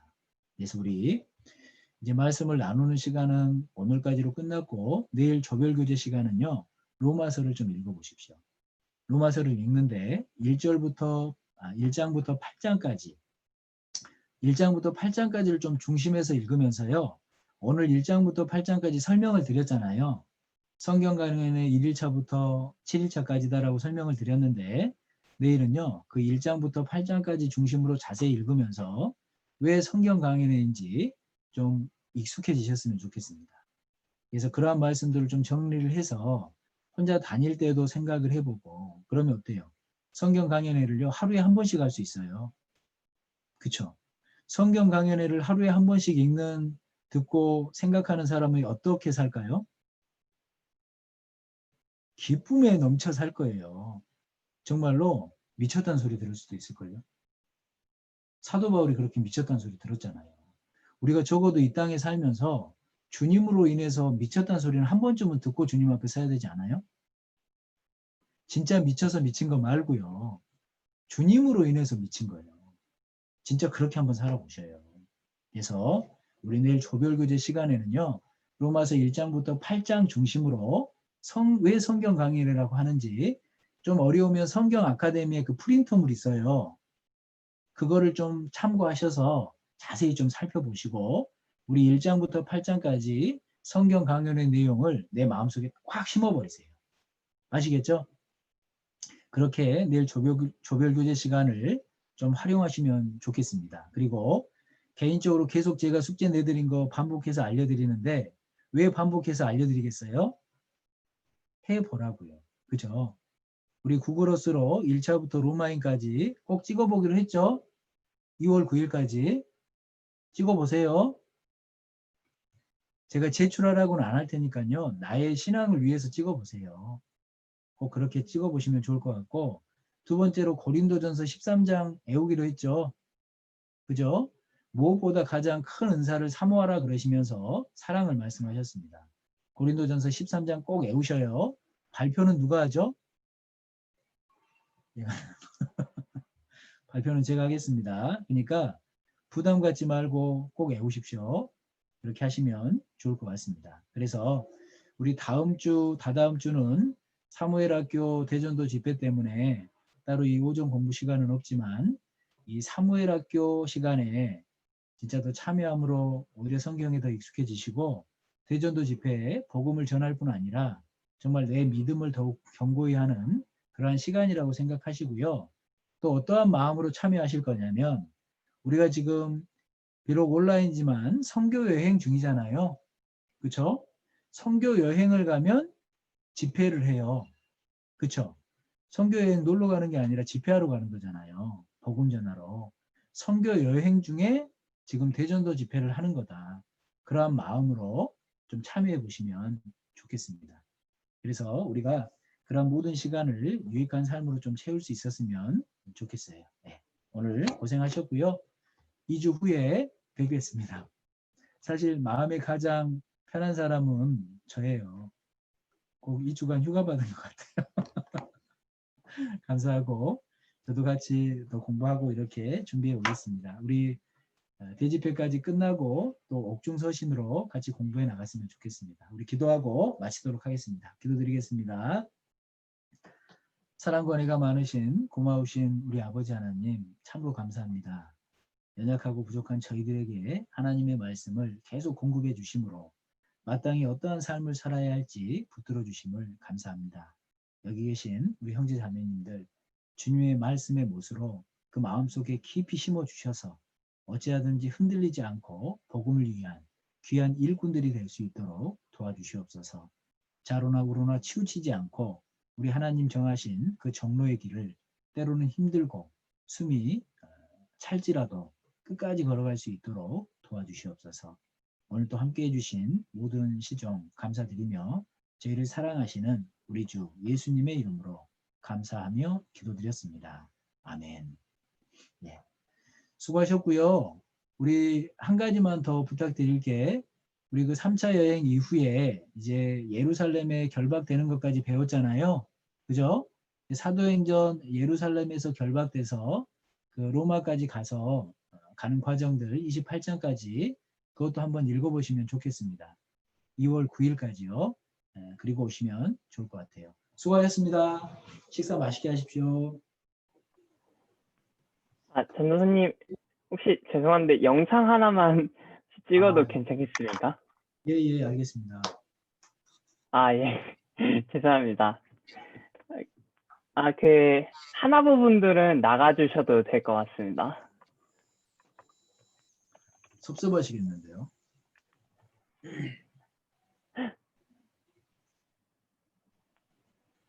네, 하나부 분들은 섭섭해서 저기 교재 안 나오는 거 아니에요? 나가라고 했다고.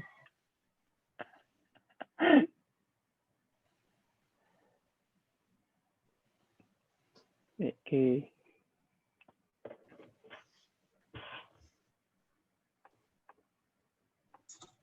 이번 주에 하나부 70인데이가 있어가지고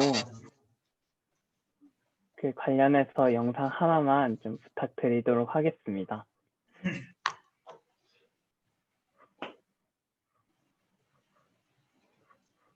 영상은 전도사님께서 하나부 해주시면 다 같이 화이팅 와 이렇게만 해주시면 될 것 같습니다.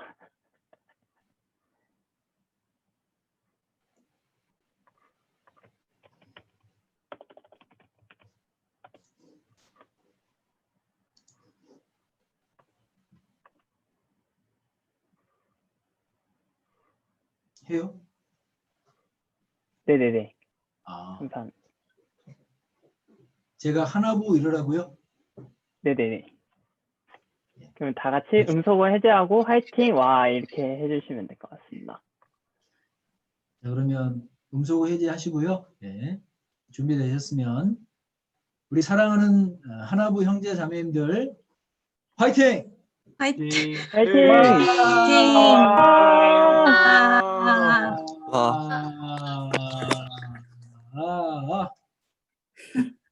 끝이에요? 네, 감사합니다. 수고하셨습니다. 다시 한번 찍고 싶네요. 마음이 안 담긴 것 같아서. 다시 찍어도 좋을 것 같습니다. 다시 한번 마시죠. 마음을 담아서. 네. 자, 진심으로 주 안에서 사랑하는 우리 하나부 형제 자매님들, 이렇게 하면 안 되겠네요. 화이팅 해야 되는데. 다시 한번 할게요. 제가 사랑하는 우리 하나부 형제님들, 어떻게 되지? 이렇게 하시죠. 그러면 진심으로 사랑하는 우리 하나부 그러면 화이팅 이렇게 하실까요? 네. 미안합니다.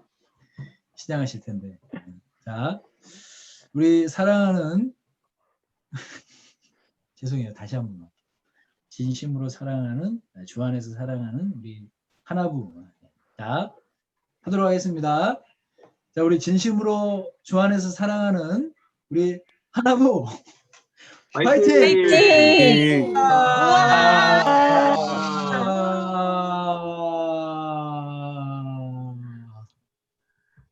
네. 수고하셨습니다. 감사합니다. 식사 맛있게 하십시오. 감사합니다.